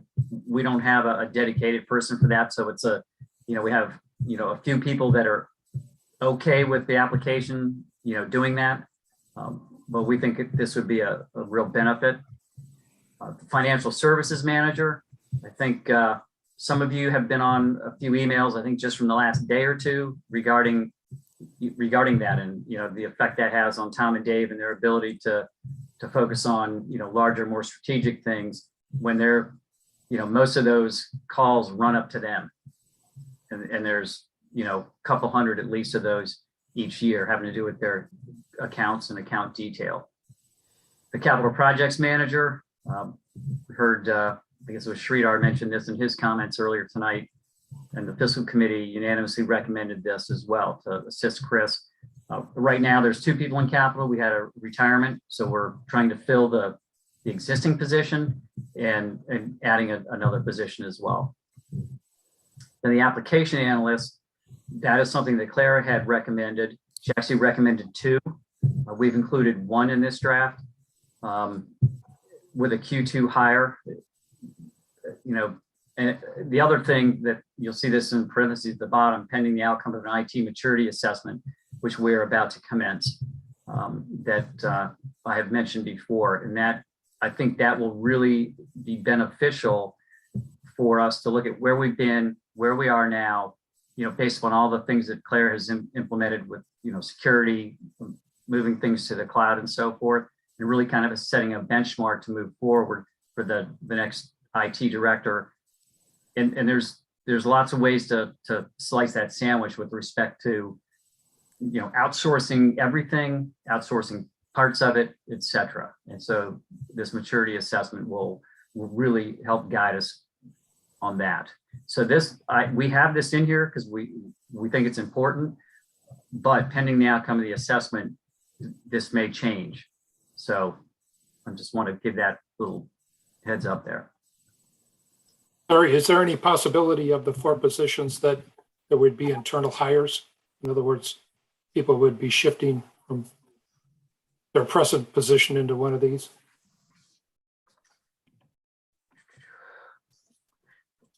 Possibly, maybe on the capital projects, but then it opens up another spot that we would have to fill. I don't know about the application analyst. That's a pretty specialized piece in the IT world. And I could let Laura speak to the registrar piece. But I don't, not on the financial services manager. That would be an outside. Yes, there could be a potential for someone for the registrar position. Thank you, Laura. Thank you. All right, next slide, please. So these are just, vacancies and changes that are in right now. So the director of IT was fully budgeted in 21. It's fully in for 2022.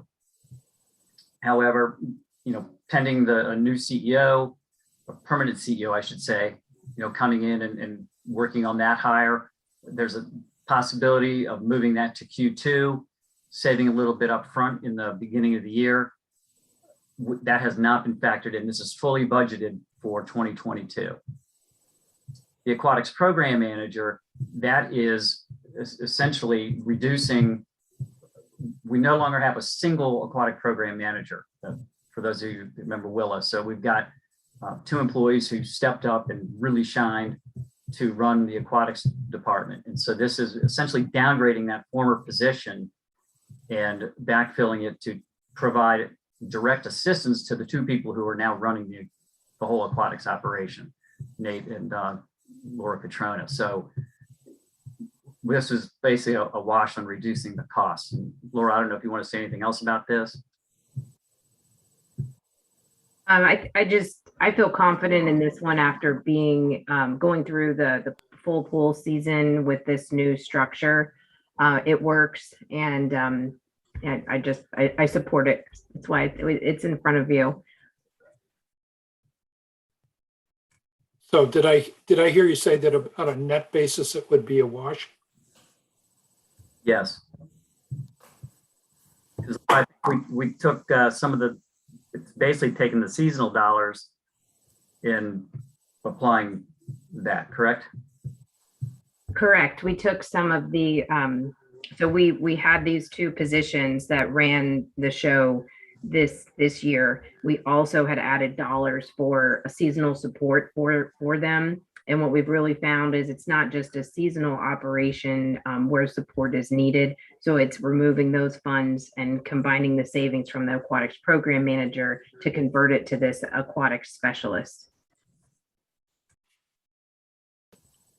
And I guess on the director of IT, that will, that position will kind of flow out of this assessment that you're going to conduct of the IT function, right? That's correct. Okay. Next slide, please.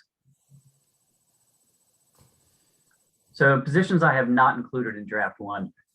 So the environmental director, I went to the resolution on the budget, and I did consider, it take into account things from the board of directors and the public and so forth. And, so it was my decision to not put this in there specifically this year. First, I think that position should be hired by a permanent CEO. And, I think, I'll just lay it out. I think there needs to be a conversation. If the association is going to spend $150,000 on the environment, is this single position, is that the best route? We have a cadre of extremely qualified volunteers on the EAC who I think can do some of the things and represent Reston Association on some of those aspects. In fact, I think Doug's already doing that, at the county level and so forth. So I just think there's a broader conversation about truly what is Reston's environmental priority. And so one of the things I've put in here is let's get the environmental seasonals back. And that's 4. That's 2 in natural areas, 2 in the watersheds. I've increased the budget for tree planting and canopy restoration at $25,000. I just think it warrants, more conversation with the broader community. So that is the reason I didn't put it in. Clearly, when we get to draft 2, get to the work session, put it in. You have the cost on the sheet I provided today of what that in terms of assessment impact is. But I wanted to, give some explanation on that. The other Larry? one, yes. I'm with you on the seasonals. And I appreciate the fact that you want to have a conversation. To some extent, that conversation has already taken place. And as you know, resulted in this board approving the creation of this position. And I think I heard you say you're going to put it into the second draft. Is that correct? I think when we sit down and have our work session, that's going to be a very collaborative effort with board and fiscal committee and staff. So it certainly could happen there. Again, I think I don't want to belabor the point for the sake of time tonight, but sure, it's unfortunately there's misinformation about this position and what the position is designed to create and establish. Too often, too many people actually on both sides of this discussion have described this as replacing Claudia. It is not replacing Claudia. It is the establishment of an entirely new position. The board made the determination with the recommendation of the Environmental Advisory Committee unanimously to establish a director position so that we have an environmental professional advocating for environmental protection at the director level, so that the COO and the CEO can make the best possible fully informed decisions on things like how many electric vehicles to buy, the extent to which we're going to rely on solar power, why even things like what kinds of fertilizer to buy, a whole range of issues that involve trade-offs between convenience on the one hand and environmental protection on the other. So I look forward to having the discussion. It's going to be very important for this position to work, that the COO and the new CEO understand exactly what it's designed to do. And at the work session, I look forward to talking to you about that some more. Thank you. Yeah, and I look forward to that. The second position here, the Chief Financial Officer, you've heard me speak to this in the past. I know one of the comments that was made at fiscal was that the 175 wouldn't touch it for that kind of position.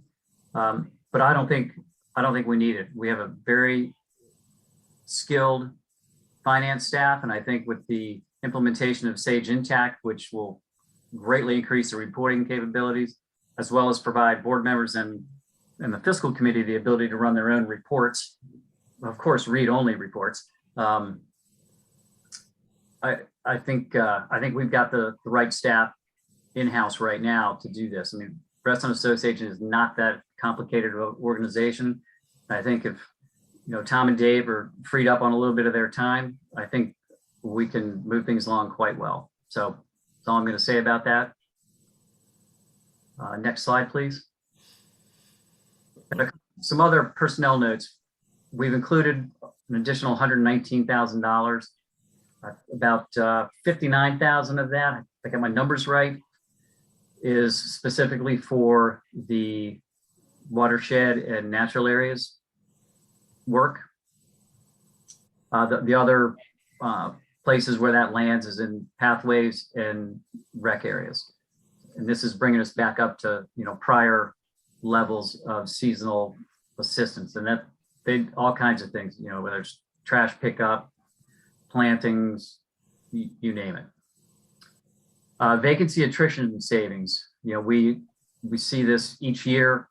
To hire a full-time position, takes on average 50 days, really depends on the level of position. For higher positions, it's usually more. But we've factored in 177,000 of attrition savings. And then minimum wage impacts. I wanted to isolate this. This is what we know is going to happen, particularly, on the, camps and aquatics and nature programs. So I wanted to isolate just the direct impact of that minimum wage impact, because we don't know what's going to happen in 2023 yet, but we do know what's happening for 22. Then lifeguarding costs. This one, we heard a lot. We've heard some comments at the listening sessions about lifeguarding and, we should pay them more and so forth. So what we have in here is an increase to $15 an hour for, the base pay for our lifeguards, which is when we benchmark, that puts us in very good position, with our competitors. What that also does, because we have lifeguards, we have pool operators and so forth, it does elevate, those other positions slightly more, because if you've got a junior lifeguard making 15, that person's supervisor maybe is gonna make 15.50 or 16 or something like that. So that's factored in, and that is in this. The board could say, well, let's do that over 2 years. So we got a 14 and 22, 15 and 23. But what's in your draft right now is 15 as that base, to show you what that perspective is. We've also included the costs for operating Tall Oaks Pool next year, and that's a total of 32,000. And then something I think we touched on, and maybe in a fiscal committee meeting, was whether or not we should pay for the certification or recertification of our lifeguards. And that would cost RA 22,000 and change. That cost is not included in draft one, but I want to put it here because it's part of, lifeguard recruitment and retention. That is something we may want to consider, because, you ask a 16-year-old or a 16-year-old's parents or 15-year-old, say, well, you got to pay $200 for the certification, but they're only going to work 100 hours or whatever it might be. There's a little bit of a disincentive there. So again, I wanted to put it here so you all have that in front of you, could see that and consider that. I would strongly support adding into the next iteration of the budget for all the reasons that you just mentioned. Okay. Next slide, please. Oh, go ahead, Jennifer. Larry, before we move on from these types of costs for the next meeting, I think it would be really helpful if you guys could help us understand what isn't getting done or where the squeeze is for the increase in seasonal back to the prior levels. And also the training per staff budget went up, and what are you generally seeing as the changes from this year to next year on that side? Well, primarily, hardly anybody's done training for the past couple of years. 2020, nobody went anywhere. So we want to get that.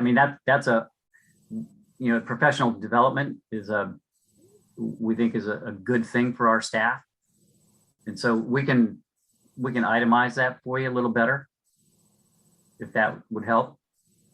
Yeah, no, I completely agree that training staff is a really important thing, but because the last couple of years we've had it in and then it hasn't been spent and then there's an increase. So what is staff looking for that they haven't requested in the past, I guess would be the clarifying question. Okay, we'll get you some detail on that. Thanks. Just let me finish my note real quick. I suspect others are taking notes too, but we'll corroborate afterwards. Okay, next slide, please. And then these are just some key drivers for non-personnel costs that we've got going. We've got accounting services are increasing. We've got higher credit card expenses. Since we're, paying that fee, and we actually anticipate with greater comfort with member suites in particular for paying the assessment that will actually go up somewhat. Professional and technical support is relatively flat. I know that's something that we may want to talk about at the work session. Printing and advertising, we're going more to digital media each and every year. And then household and janitorial supplies are increasing. The main thing there is that we've got to replace our AEDs at the pools. Ours are old, and we shouldn't have old AEDs at the pools. So that's a one-time cost. It won't be repeated in 2023. And you'll notice that the election expenses are decreasing. We thought those were going to go up. They've remained flat, and we anticipate those remaining, relatively flat going forward. Next slide, please. And then capital, you're going to get a pretty substantial dose of capital here in a few minutes, Chris. But just touch on it real quick. Most of you are pretty familiar with how we do capital, but I just want to call out some of the notable projects. Lake Throw Pool, you're going to hear more about that later tonight as well. We've got in there the Barton Hill tennis court repairs, and then also a CARF consideration to light and put pickleball on that. And Chris has got a specific presentation on that the board had requested. So I'm not going to go into any detail there. And then notable projects in 2023, the Shadowwood pool renovation pending community input, which a lot will hopefully be driven by what happens this weekend. And then the Glade tennis court renovation as well. Next slide. And then this is just a list of this contributed to your packet size. And we do apologize, but we wanted to get it in front of you to see, how the capital improvements plan is,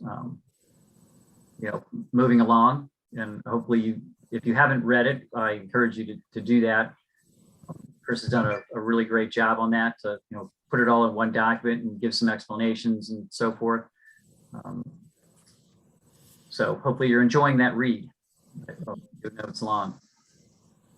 Next slide, I think maybe the last slide. Oh, funding alternatives. How could I forget this? So what we did, working with Tom and Chris and other members of the SLT, we really wanted to put an example out there of how this might be funded. Clearly, you can just raise the assessment 15.5%. I'm not so sure that would go over real well, and fund it entirely that manner. Not recommending that. Reduce services, and these are all things that no doubt we're going to discuss at the work session. Utilize operating cash surplus if available, and we historically have had that available. I know this has been discussed at the fiscal committee many times. For RRF, reappropriate funds from previously approved projects that have been, we've collected the funds, the projects haven't been started and may not get started for 2 or 3 years. So reallocating those existing funds that are in the RRF account towards current projects. And then when we get to the projects for which those funds were already, received, fund the entire thing at the time that we're actually going to, initiate and do the project. And an example of that is like the Lake Newport tennis courts. And then for CARF, reallocate funds from previously approved projects to higher priority CARF projects. And we've factored that in. And Chris will talk a little bit about that as well.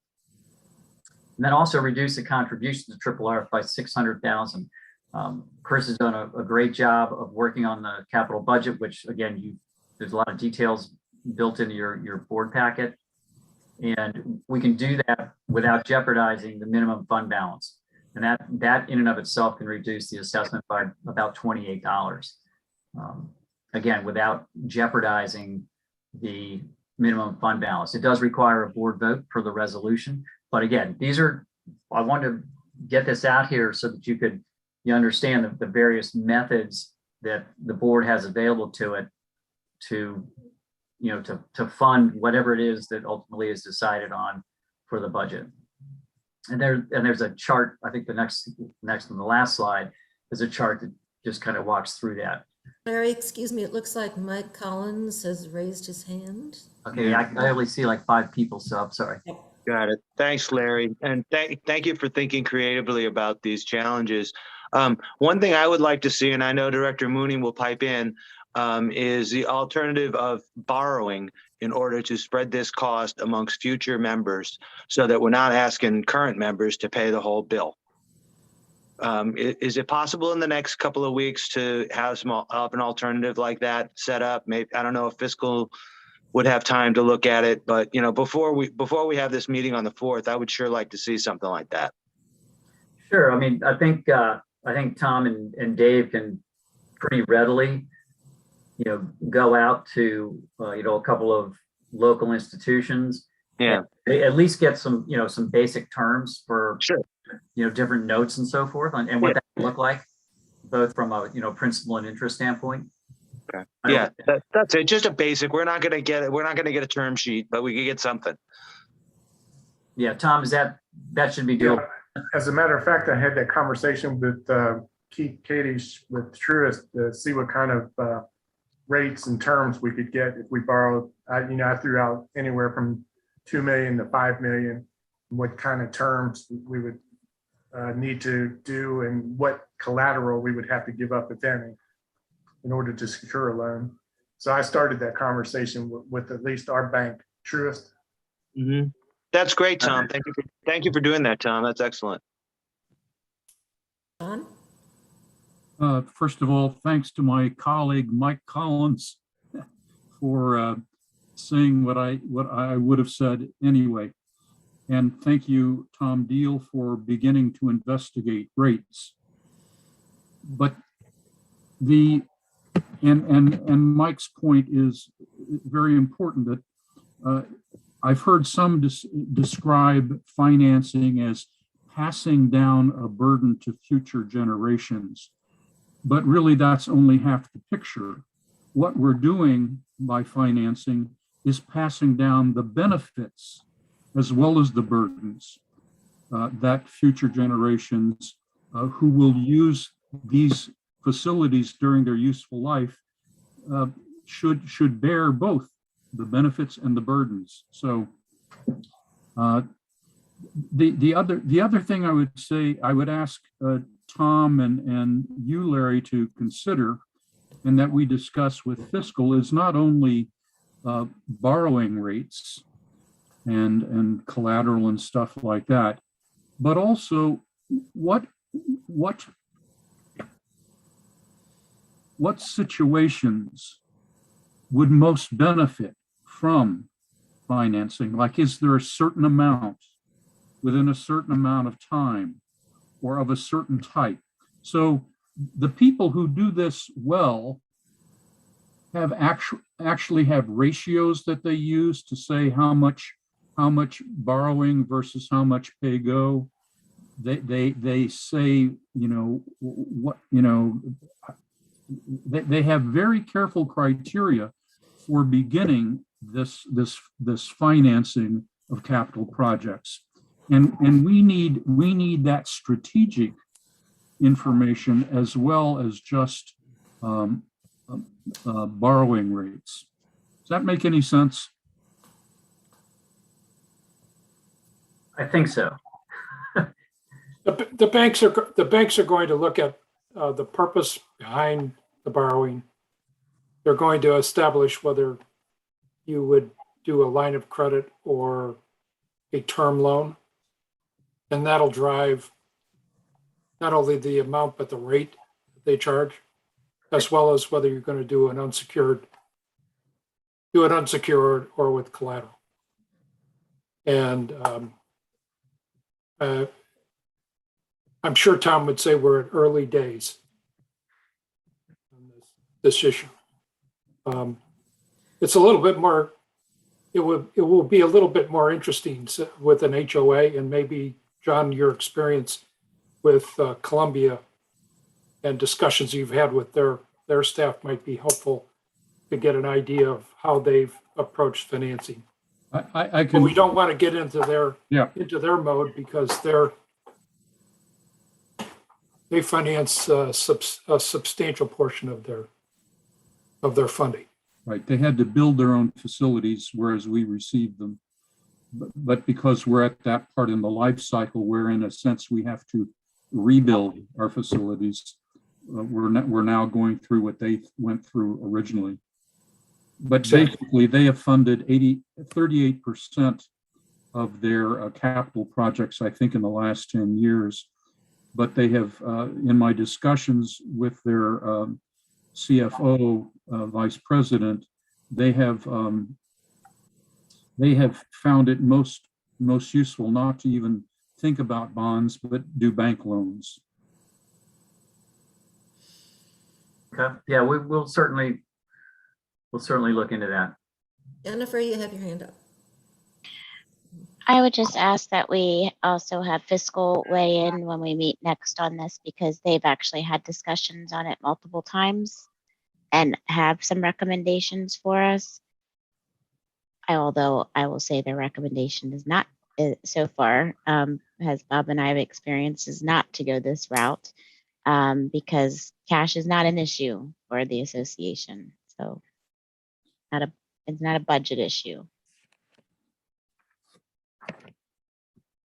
I will say that my concern is that as I looked through as I read the capital improvements plan,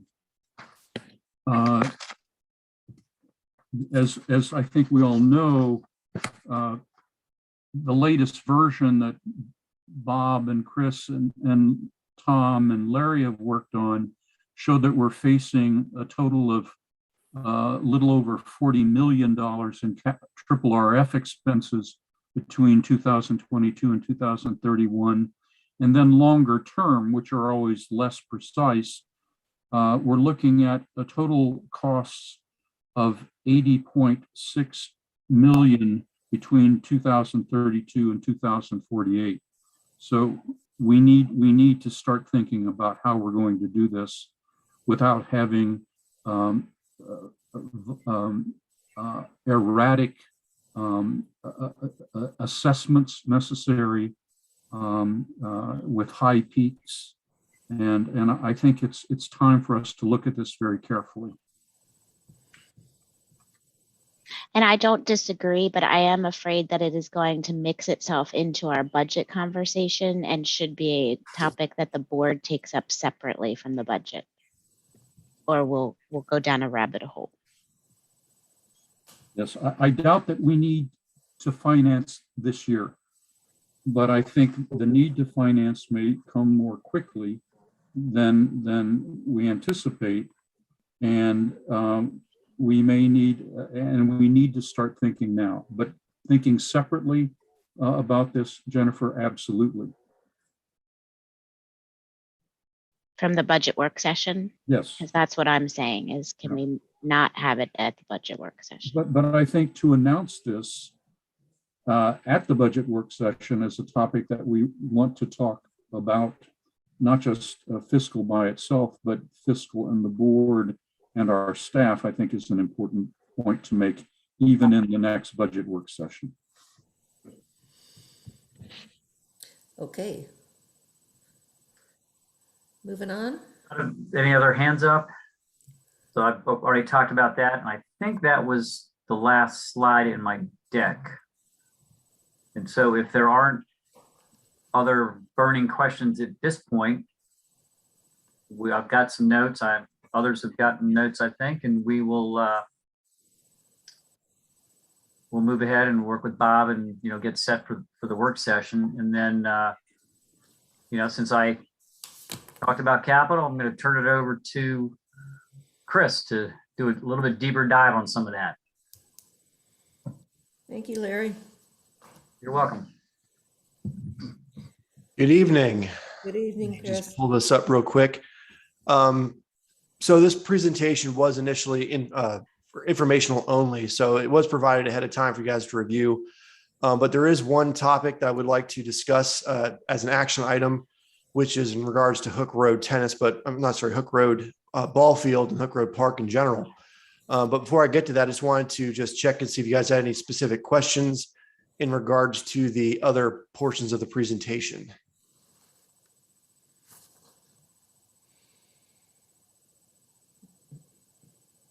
Okay. Chris, for the benefit of our members, can you just do a really quick overview of Lake Thoreau Pool? Yeah, I can do that right after this one. I actually have it on Okay. the next slide. Perfect. Yep. I was just touching on Hook Road real quick. So as part of this year's capital budget, we had money set aside to do the ball field enhancement work that was called out by the Hook Road Working Group several years ago. Director Webb, I'm sure, is very familiar with that process. So that project entailed us moving the two ball fields inward on each other in order to get them away from the roadway. That's basically it in a nutshell. Unfortunately, after we started getting into the details behind it, we determined that the amount of disturbed area was going to breach the 2,500 square foot limitation that we have with Fairfax County before you have to get a minor site plan developed. But so that then raised the next question of, do we want to stop at just doing a minor site plan and addressing just the ball field right now? Or is it better to look at the site more holistically and potentially go for a major site plan, which would then cover all of the other elements that was identified by the working group and integrated into the master plan on the site? And so that kind of is a different conversation to have, then necessitate us to go through and decide upon the next key decision point on this project. KDP 1 would then move us into the architectural engineering phase of it. So the benefits of doing a major versus the minor site plan is that it would cover doing the bathroom pavilion, which is that little pop out there that was described by the working group as something they wanted to put there, a permanent bathroom facility. All the interconnected internal pathway networks that connect all the different sides and portions of the park to each other. There was also the natural playscape that was integrated in the design as well. There's also the roadway safety improvements that we are going to be working potentially with FCDOT and VDOT, being that is their right of way. However, they are going to be doing potentially some roadway work in the area soon. We don't know exactly when. We're still kind of working the details with them. They've already done that bike share system over there just recently. But there's potential there to help integrate some of the thoughts and ideas that came from the working group into that design. But in any case, by adding these other major elements into the plan would then level us up to even the major site plan level, which, like I said, requires a lot more engineering and costs associated with it. But it would set us up to be able to execute these projects more quickly moving down the road, because it is valid for the next 5 years once it is approved. So we could then start moving into each project as they're approved by the board and budgeted. So that's kind of the concept behind that. And it will allow us for the time being to actually get started on the budget, on the project we already have budgeted, which is for the ball field. So we have to do it, either a minor just to do the ball field work, or we do a major, which would then cover not just the ball field, but everything else moving forward. Thank you, Chris. Any questions? I do have the board motion, which I can make, and then we can have discussion. Quick question. If we decide to go with the minor project, what impact would that have on the 2022 triple RF budget? So, or is that already factored in? You're talking in terms of, well, right now, the only additional element attributed towards the triple RF budget is, this year is just the ball fields. And then I believe in 2024, 25, I think is when we actually have the bathroom items included in there in the capital improvement plan. And so that still fits within that timeline of doing a master plan. Now, if we just do the minor, it's going to be only for the ball field area.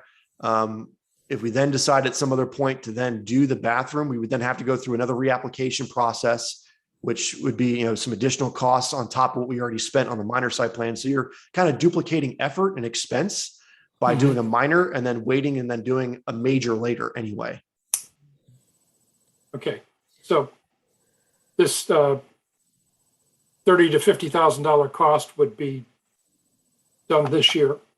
Would it be in this year's budget or 2022? So my suggestion would be to allocate some of the funding we already have set aside for the ball field towards that, because we are going to need some time to process and implement this. And so that funding that we currently have for the ball field could be used towards that. And then any remainder that we have left would be used for the ball field. And then potentially additional funding would be requested, moving into the next budget cycle. But we don't really know exactly the cost of the work just yet until we actually can get a site plan approved. Got it. Chris, how much is in the budget currently for the ball field? 150,000. Sorry if you've already said that. Okay. Madam Chair, Yes. I move that we approve key decision point KDP number 1 for the Hook Road Park redevelopment project, and direct staff to move forward with the required design, architecture, and engineering to submit a major site plan with Fairfax County. I'll second. Further discussion? I'd like to disclose that I live on Hook Road. I don't think that's a conflict of interest, but it shows I have a direct interest. Thank you, Aaron. If there's no further discussion, I'll call the question. All those in favor? Aye. Aye. I'm an aye. Anybody opposed? Abstentions? Sounds like it's a unanimous vote. So that carries. I know that will make some people in the community very happy that they will have a bathroom at some point, an actual bathroom. Especially those brand new fancy tennis courts we got there, really popular. That's right. That's right. I keep hearing how fabulous they are. I have to go over and play. The lights are on till 11 o'clock every night, and there's people out there playing. As long as it's not past 11, because I want to make sure I can fix that. No, 11 o'clock is, I set my watch by it. 11 o'clock, boom, they're off. Perfect. So Lake Throw, update on that. So just as a quick, we've obtained the final approval by the DRB. That was back in June. We've also obtained site plan and water quality impact assessment approval by Fairfax County. So those were two big items on the project milestone list. The RFP was released. We have 4 pre-screened contractors, and we also have 4 proposals that we've received. We're evaluating those bids. I'm going to get into a bit more of that tonight during executive session. We're selecting finalists as well in that process. We are working towards our 100% design on the project. That'll be performed in conjunction with who we do select to do the work, to ensure that there's any types of constructability concerns or cost value engineering that could be done with the contractor with us. We'll also be submitting our building permit, which is another big piece of this project, where we need to then gather all of the remaining MEP documentations and all those elements, and then submit it to the county to start getting any type of their input on that. So we're going to be getting to that process here relatively soon. And then we do anticipate to have a contract ready for the board for review and hopeful approval in October. So we are going to be getting into the contract negotiation process here very soon with the 2 people that we currently have identified as finalists. And so we are still forecasting construction to be completed prior to the 2023 swim season. So we are still on track for that. Any questions? All right. Well, that concludes that presentation. I can just sort of segue right into the next one. Segue into Barton Hill. All right. Thank Barton you. Hill. So as board requested, we did some evaluation of the site to consider doing a enclosure type structure over top of the site and doing some cost estimation. But just as a quick background, Barton Hill, built in 1985, comprises of 4 unlit courts. In 2000, there was a proposal that was brought forward to cover the courts, but it never came to fruition. In 2011 and then 2017, we've done crack repairs and color coatings on it, but it's still continuing to be a problem on major cracks showing up in that court.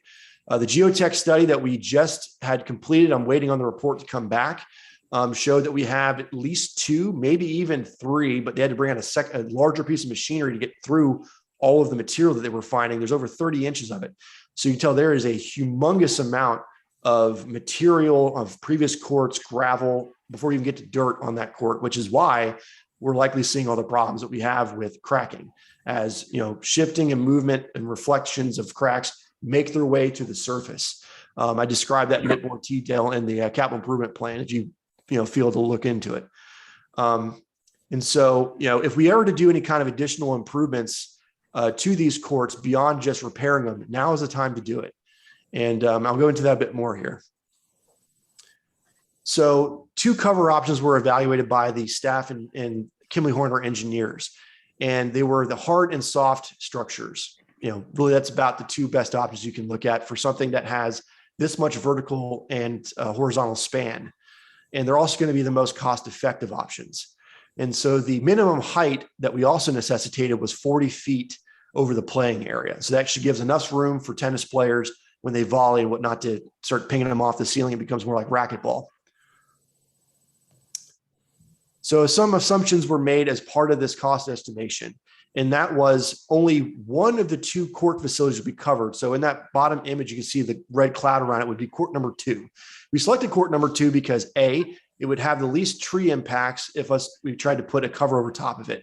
And it's also got really the best topography to work with. Court 1 has severe slopes on the backside that would really complicate any kind of structure you would put over top of it. So 2 is the best option to choose from.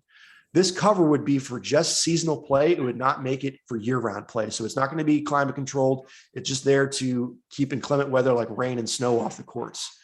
We're also assuming that the nearby power supply, the transformer, has enough capacity to supply power to it. And that's something we don't really know until we really get into the engineering and the load capacities that we then have to submit to Minion to then tell us, yes, that's not going to work or it will work.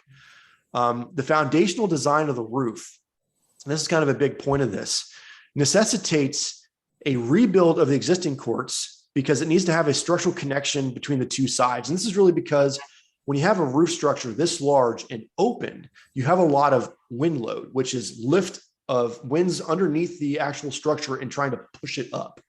And you might have seen some examples of that down in Louisiana from the storms they had, where it was just lifting, gas garage covers right off and blowing them away. And so to avoid doing that, you need to create a box effectively where you connect the top to the sides to the bottom. And to do that means you need to then create a structural connection underneath the court and then build your court surface, your asphalt surface on top of that. So in that red arrow, I kind of tried to, my crude drawing I made sort of shows you that connection. So that's under everything.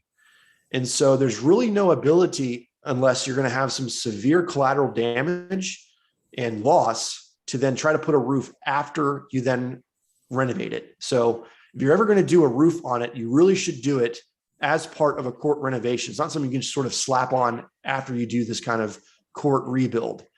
So with that, we evaluated 2 different implementation processes to do this. And one was, a single phase, which you do everything at once. You do the lights, the court refurbishments, and the cover at one time.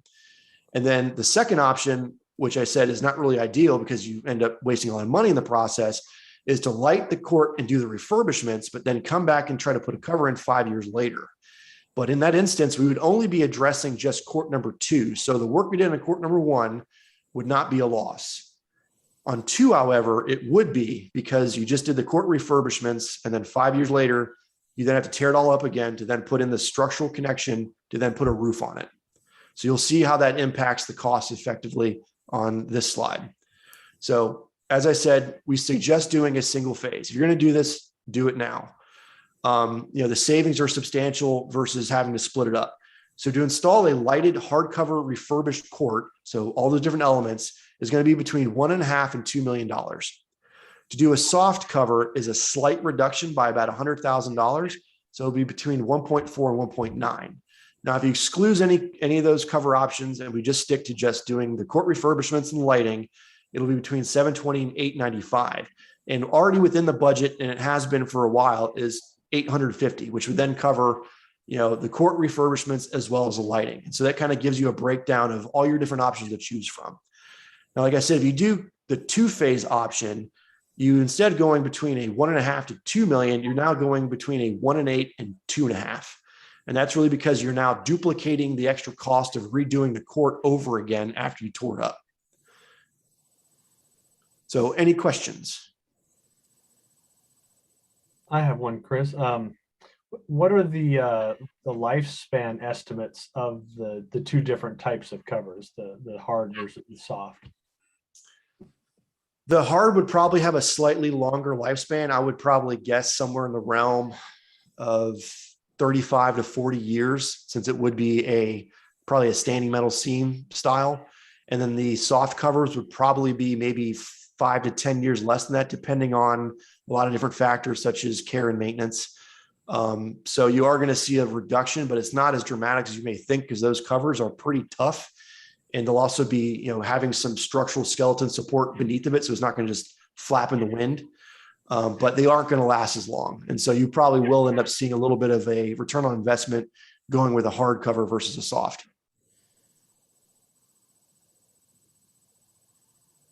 Chris, I know this is kind of outside the realm of your responsibilities, but do we have any sense of the demand for a covered facility?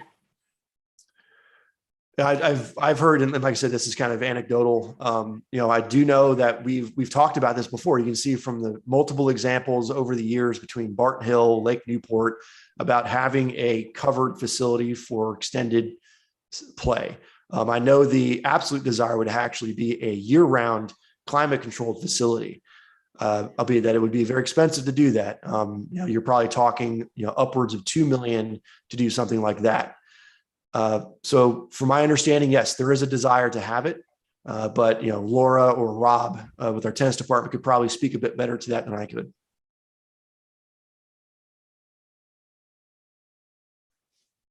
This is Laura. It continually comes up an indoor year-round through surveys, through our programmatic surveys, our recreation pass surveys, and even most recently, I saw a comment in the Shadowwood survey that is underway right now. So it's continually a discussion or a request from the community. I don't have specific statistics to provide to you this evening. I'm just thinking if, this roof is going to keep the snow off the courts, but who's going to want to play when it's cold enough to snow? you know? I don't know many people that would want to play tennis or pickleball if it's that cold out, but It's probably more for the rain during the summer and spring months. That would probably be the yeah, biggest benefit. and is that structure such that, I mean, if the rain is not just coming straight down, that it's still going to protect the court and the players, or is there likely to be some rain still coming in? There'll likely be some blown in rain, being that it is not fully enclosed, but I would probably say maybe the side closest towards the trees would probably have less, since it's got a little bit more of a cover or barrier on that side at least. But yeah, there would still likely be some rain coming in, but at least not pouring down on top of your head. Yeah. I would just add that, the lighting this court is something that has been very desired by the tennis playing community. And clearly, the tennis staff, because we're low on lighted courts on the south side of Reston. Yeah, no, I think the lighting is great. I'm just thinking and questioning what, if the game is worth the expense to put the covers on. I don't know, I gotta think about that. Madam President, Yes, Jim?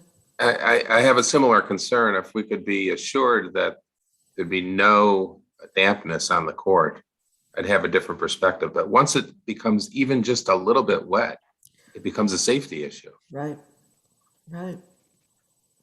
I don't know. I mean, maybe Laura, you can speak to other facilities that you're aware of that have this kind of cover, and what kind of feedback, if any, you have about that. I'd be happy to pull information and bring it back to you for the October 4th meeting. Thank you. I think it would be interesting, because I'm just, when I first heard about it here, it was like, oh, that's a great idea. But the more I think about it, I'm not sure if it's worth it. And if you think about some of the wet, if it's just any period of time, it would reduce the amount of downtime, cancellations of programs, because this facility would then not only be open for play, just open play, but also programs. So not having to transfer programs to other locations or delay them running into a second session is one piece of it. So though the cover wouldn't fully block all wet and all weather, it would help get people back on the court and more timely than waiting for leaf blowers to come out and hopefully dry the courts out. Yeah. The other advantage too, well, just one of that hasn't been brought up here is, the fact that if it's shaded, if it's 100 degrees out, most people aren't going to go out and play. But if you're on a shaded court, you probably would play. That's true. And the other advantage too is you're not going to have the sun in your eyes when you're trying to serve the ball, which is a big problem at courts during the summer. Madam President. Yes, Jennifer has her hand up. Oh, sorry, Jennifer, I don't see you on my screen. No worries. There you are. I was wondering, since PrAC is next week, if Tom and Laura might, take this idea, this concept, and these slides that Chris has made, and just bat it by PrAC and see if we get any opinions or thoughts, considerations back from them. Obviously, Rob is also our expert. Maybe he might even be willing to attend that meeting or send the board some of his thoughts.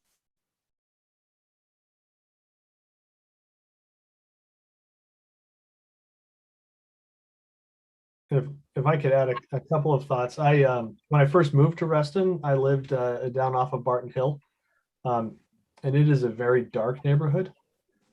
It would be apropos to get some feedback from that neighborhood on whether they're welcoming of a lighted court, just to make sure, because it could be a drastic change in that intersection.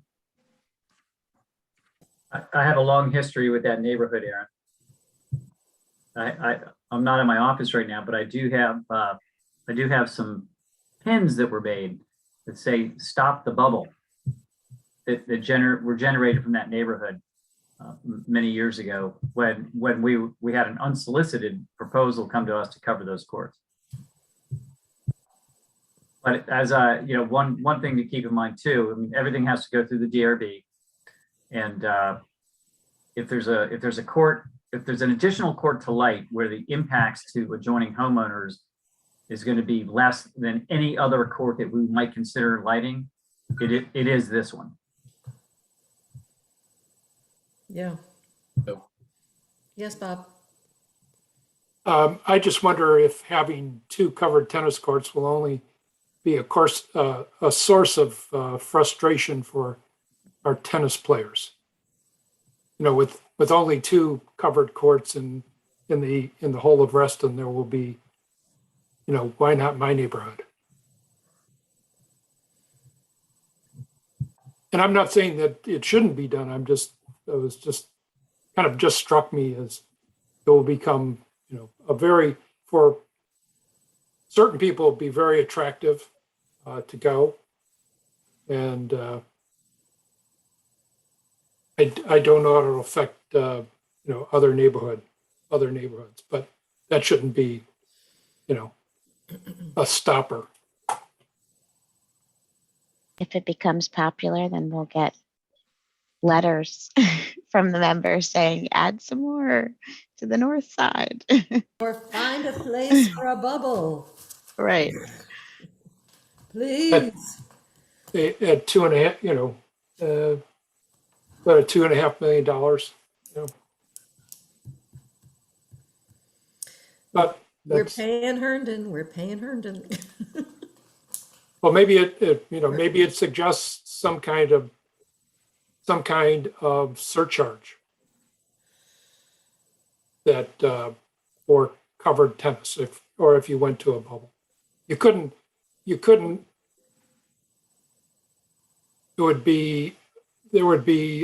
I would imagine there would be an enormous uproar if you put together a year-round facility for 4 courts that you expected the entire population to pay for.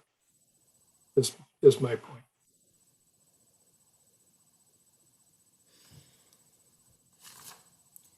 Okay, so we're not expecting any action on this tonight, right?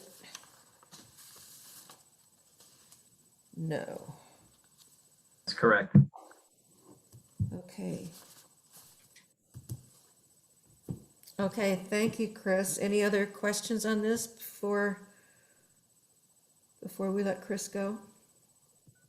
Well, we can't let him go because we have contractual matters coming up later, but He's in it for the long haul. he's in it for the long haul, but he could grab a sandwich or something. Okay, all right, then next item is the land use update informational. Are there any questions on that? Anything that Larry, you or John feel that you need to talk about? I would defer to John on this. I've had conflicts for the last couple task force meetings, and so I've let him. Really? It's hard to believe. So I'll be very brief. There no need to read out loud everything in the report.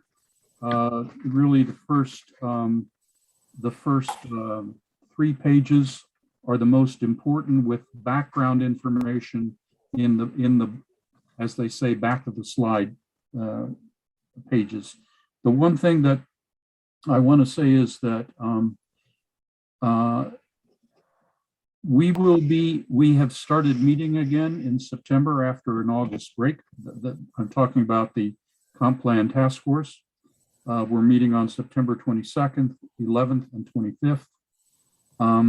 We will begin voting, and I want to tell people, because people have asked me this, how are you as RA's representative to the task force, and Larry as my alternate, how will we be voting since the board does not know the detailed points that I would be voting on? How can I take a position with for RA when these particular positions, which not all of which have been worked out yet,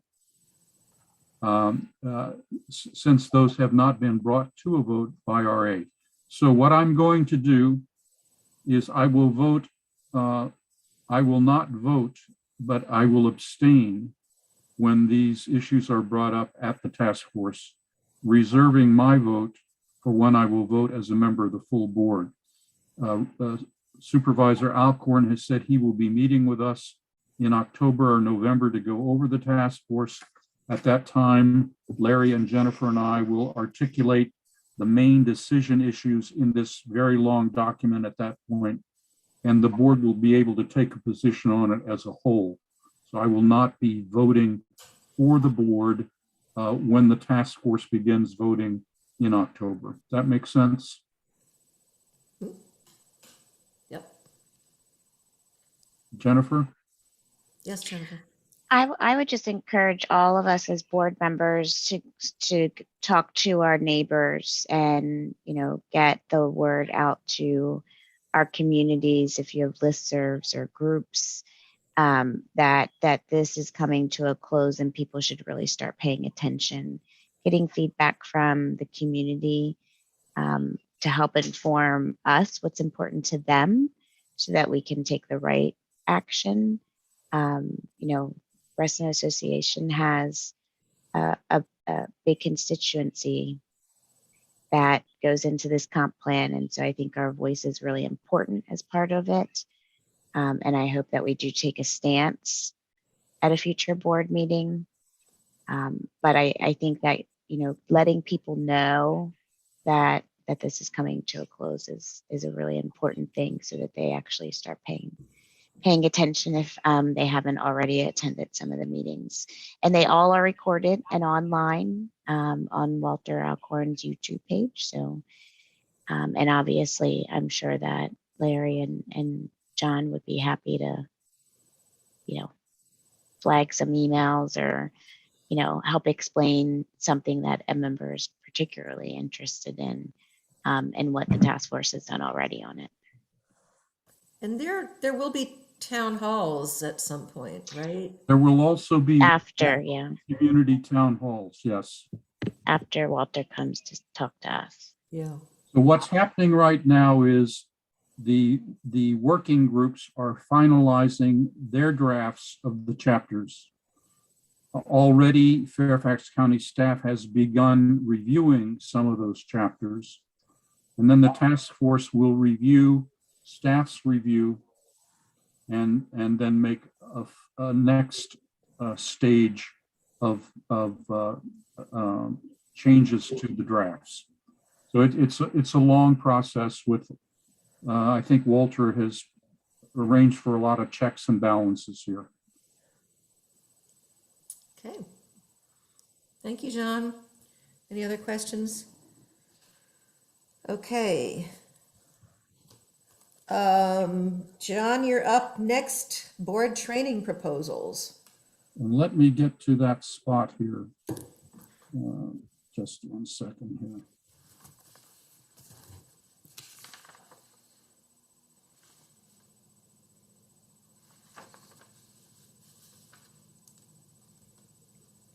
And here we are.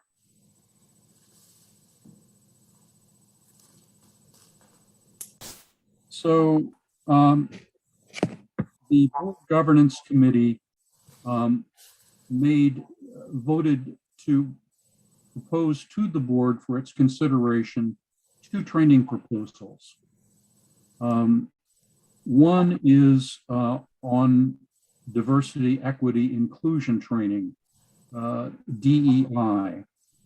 And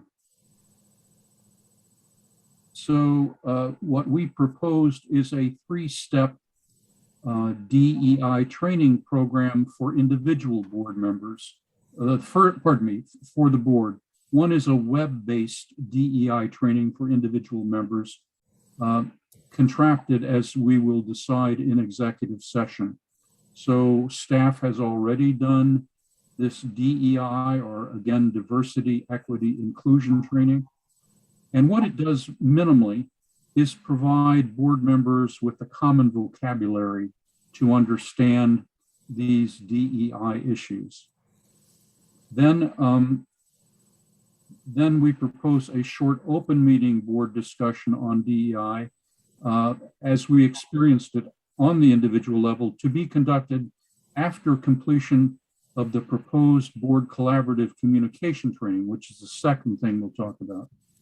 And then finally, an open meeting board discussion of the implications of DEI for RA policy issues.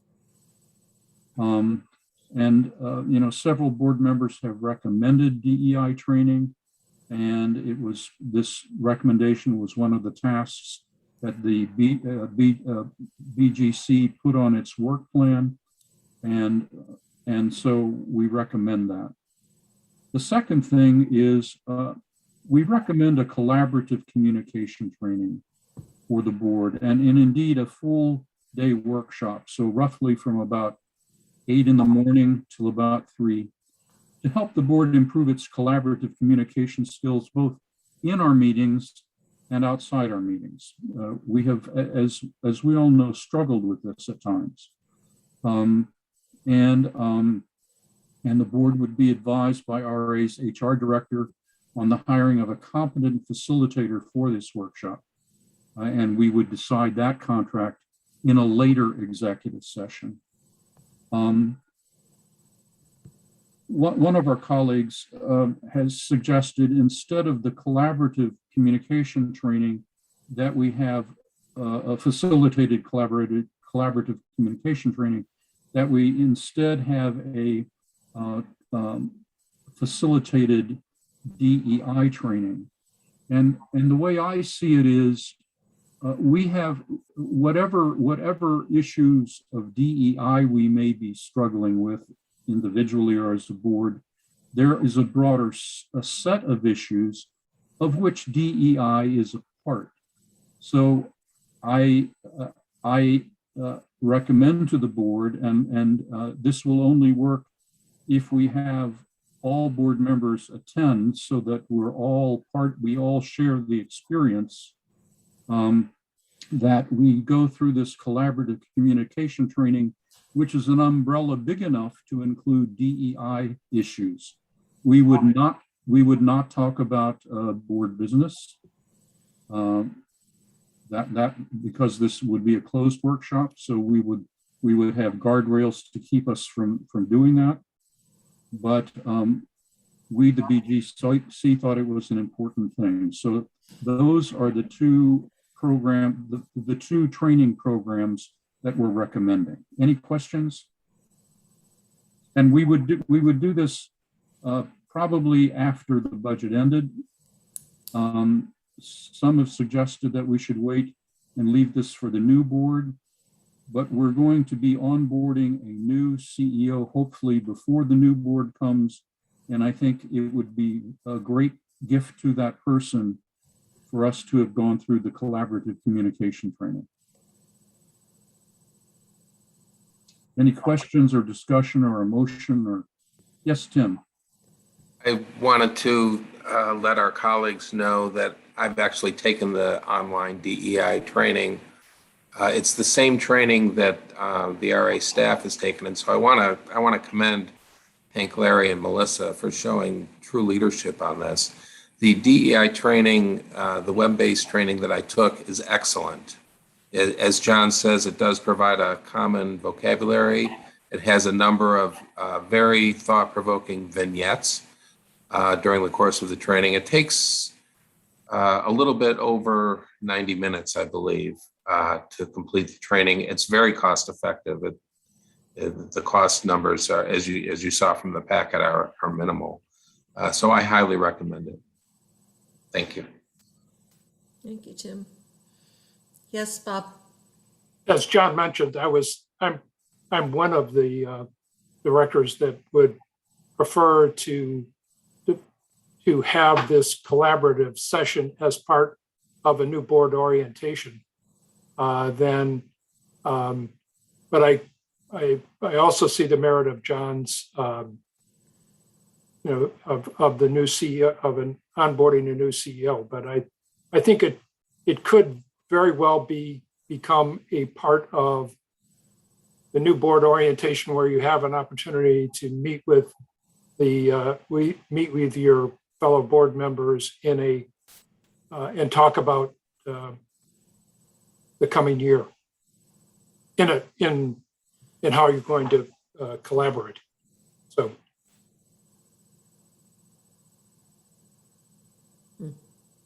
I think we've got a lot of issues through the end of the year to deal with, and I don't know whether we're having trouble finding a couple hours to fit in a week, and where you're dealing with a whole day, that's another issue altogether. Since I'm sure it would be during the week sometime, and that would prove to be a problem.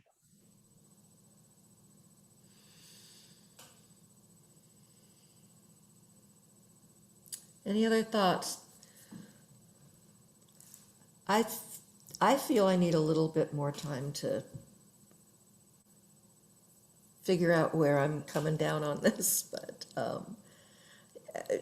John, did you want to entertain a motion tonight?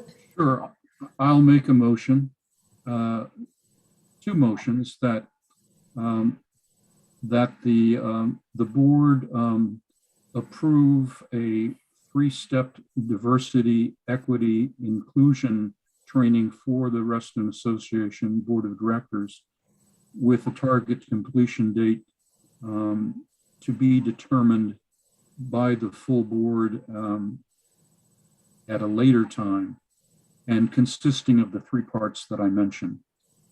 And secondly, I move that the board approve a collaborative communications training, which would be a full-day workshop to develop our collaborative communication skills with the HR director advising us on the hiring of a competent facilitator for this workshop, to be contracted as decided in a later executive session at a later date.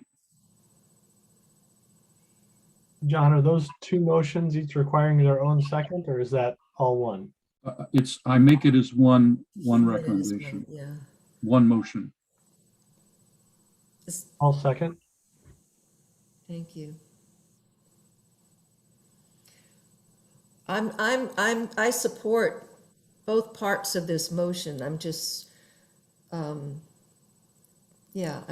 share some of Bob's concerns about timing. But anyway, I think whenever we do it, it will be a good thing. What voting on this would do, it would allow Melissa to begin to seriously look for a facilitator. I think it's unrealistic for us to think of doing. We could do the web-based DEI training immediately. Sure, because we're on our own. At our own pace. Yeah. We would have to work harder at the collaborative communication training, and that may have to happen after budget. But at least approving it allows Melissa to begin searching for, and she's already begun, by the way, but she could begin more seriously in searching for the availability of, and I went through this with Arlington County. It for a couple of years had a marvelous effect on our senior leadership team, our executive leadership team. But it has to be excellent facilitation, because it's a very tricky business to talk about our communication styles and our, the pluses and minuses of our communication styles. I think Tim has his hand up. Well, one other quick comment on the collegiality communications training. our own volunteers are telling us we need this training. We need it urgently. Ed Abbott in his member comments, I think this was part of the packet for tonight's meeting, said flat out that based on his viewing of our board meetings, he thinks we're in great need of collegiality and communications training. And I want to emphasize this. I very much appreciate the efforts of our board president to pull us in a better direction, but it's going to take all 9 of us to, as John says, to make this successful. So that's one of the reasons I really strongly support it. Thank you, Tim. Any other comments, discussion before we call the question? Yes, Tom. I would agree with everybody that has spoken so far. I think it's something that as a group we need to do to bring us together. But I do have a problem in terms of the timing. Being able to set aside a day to do that would be an issue, and trying to do that for the 9 people may not work.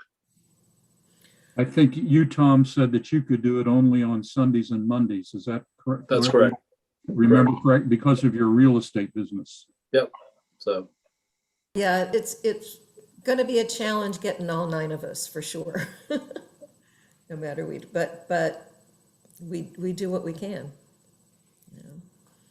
I'm wondering also if once we have a facilitator on board, if he or she might possibly recommend waiting until the new CEO is with us, or since we're thinking we can't deal with this until probably after the budget, we're getting close to the end of our term. So I'm just throwing that out there to see if you know, maybe it should start with the new board next year. I think we need it though. Yes, Aaron, did you have your hand up? I was just going to say, I feel strongly about this as well. And personally, I'm willing to invest a vacation day if needed to accommodate schedules. And as a secondary comment, 2/3 of this board will continue at least after the elections. So it's not that bad of an investment because at most 1/3 of it will walk away. That's true. Yep. Okay. Any more discussion? All right, all those in favor? All those opposed? Abstained? Abstain. You're abstaining, Bob? Okay, that was, did I have all ayes and 1 abstention? So 7 and 1, am I right on that? Okay, all right, thank you. Thank you. Thank you, John. Okay, first of all, I need a motion to extend the end time of this meeting.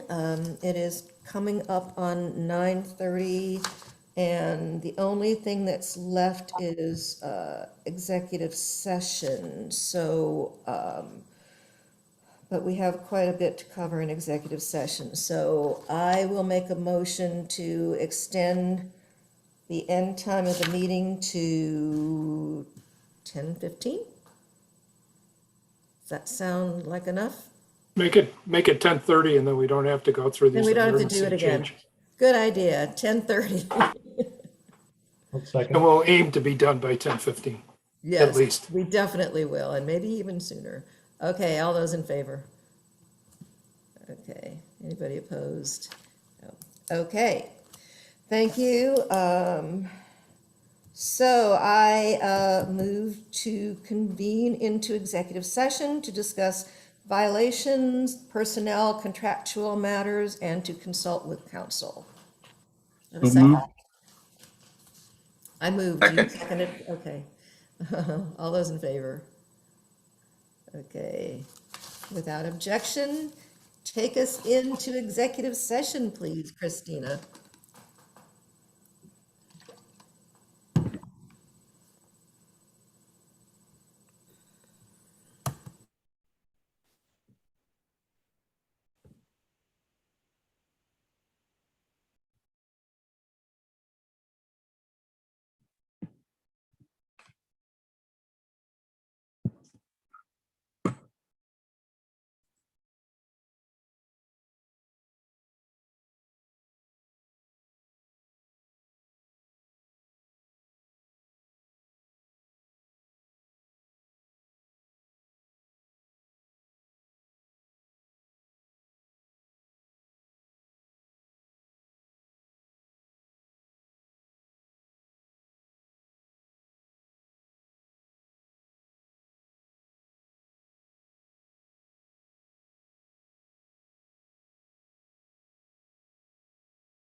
All right. I move that the Reston Association Board of Directors certifies to the best of each member's knowledge that only those matters appropriate for executive session of a violation, personnel, contractual nature were discussed or considered, and to consult with counsel were discussed or considered by the board during executive session. Do I have a second? Okay, without objection, that motion carries. I move to ratify and approve the decision reached in executive session to adopt the August Legal Committee's report and affirm the decisions reached. Second? All those in favor? Okay, it's unanimous. I move to ratify and approve the decision reached in executive session to consider the appeal of Golf Course Square Cluster at the October board meeting. Second, Bob, thank you. All those in favor? Opposed? And I move to ratify and approve the decision to extend the end time of this meeting to 10:45. Second? All those in favor? Anybody opposed? Okay. Do we have a motion to adjourn? We have, we have a motion to adjourn from all of us and a second. All right, without objection, we are adjourned. President, there's a resident, looks like he would like to speak. Yes, sir. You are on mute. I can't hear you. We're supposed to have a hearing tonight for our appeal from Golf Course Square. This was not to be a hearing. It was a board decision on whether or not to consider the appeal. I see. And we voted that we would consider the appeal, so it will be taken up next month. Okay. Okay, thank you guys very much. Thank you. Good night. Thank you. Good night, everyone. And thank you for your patience. Good night, all. All right. Good night, everybody.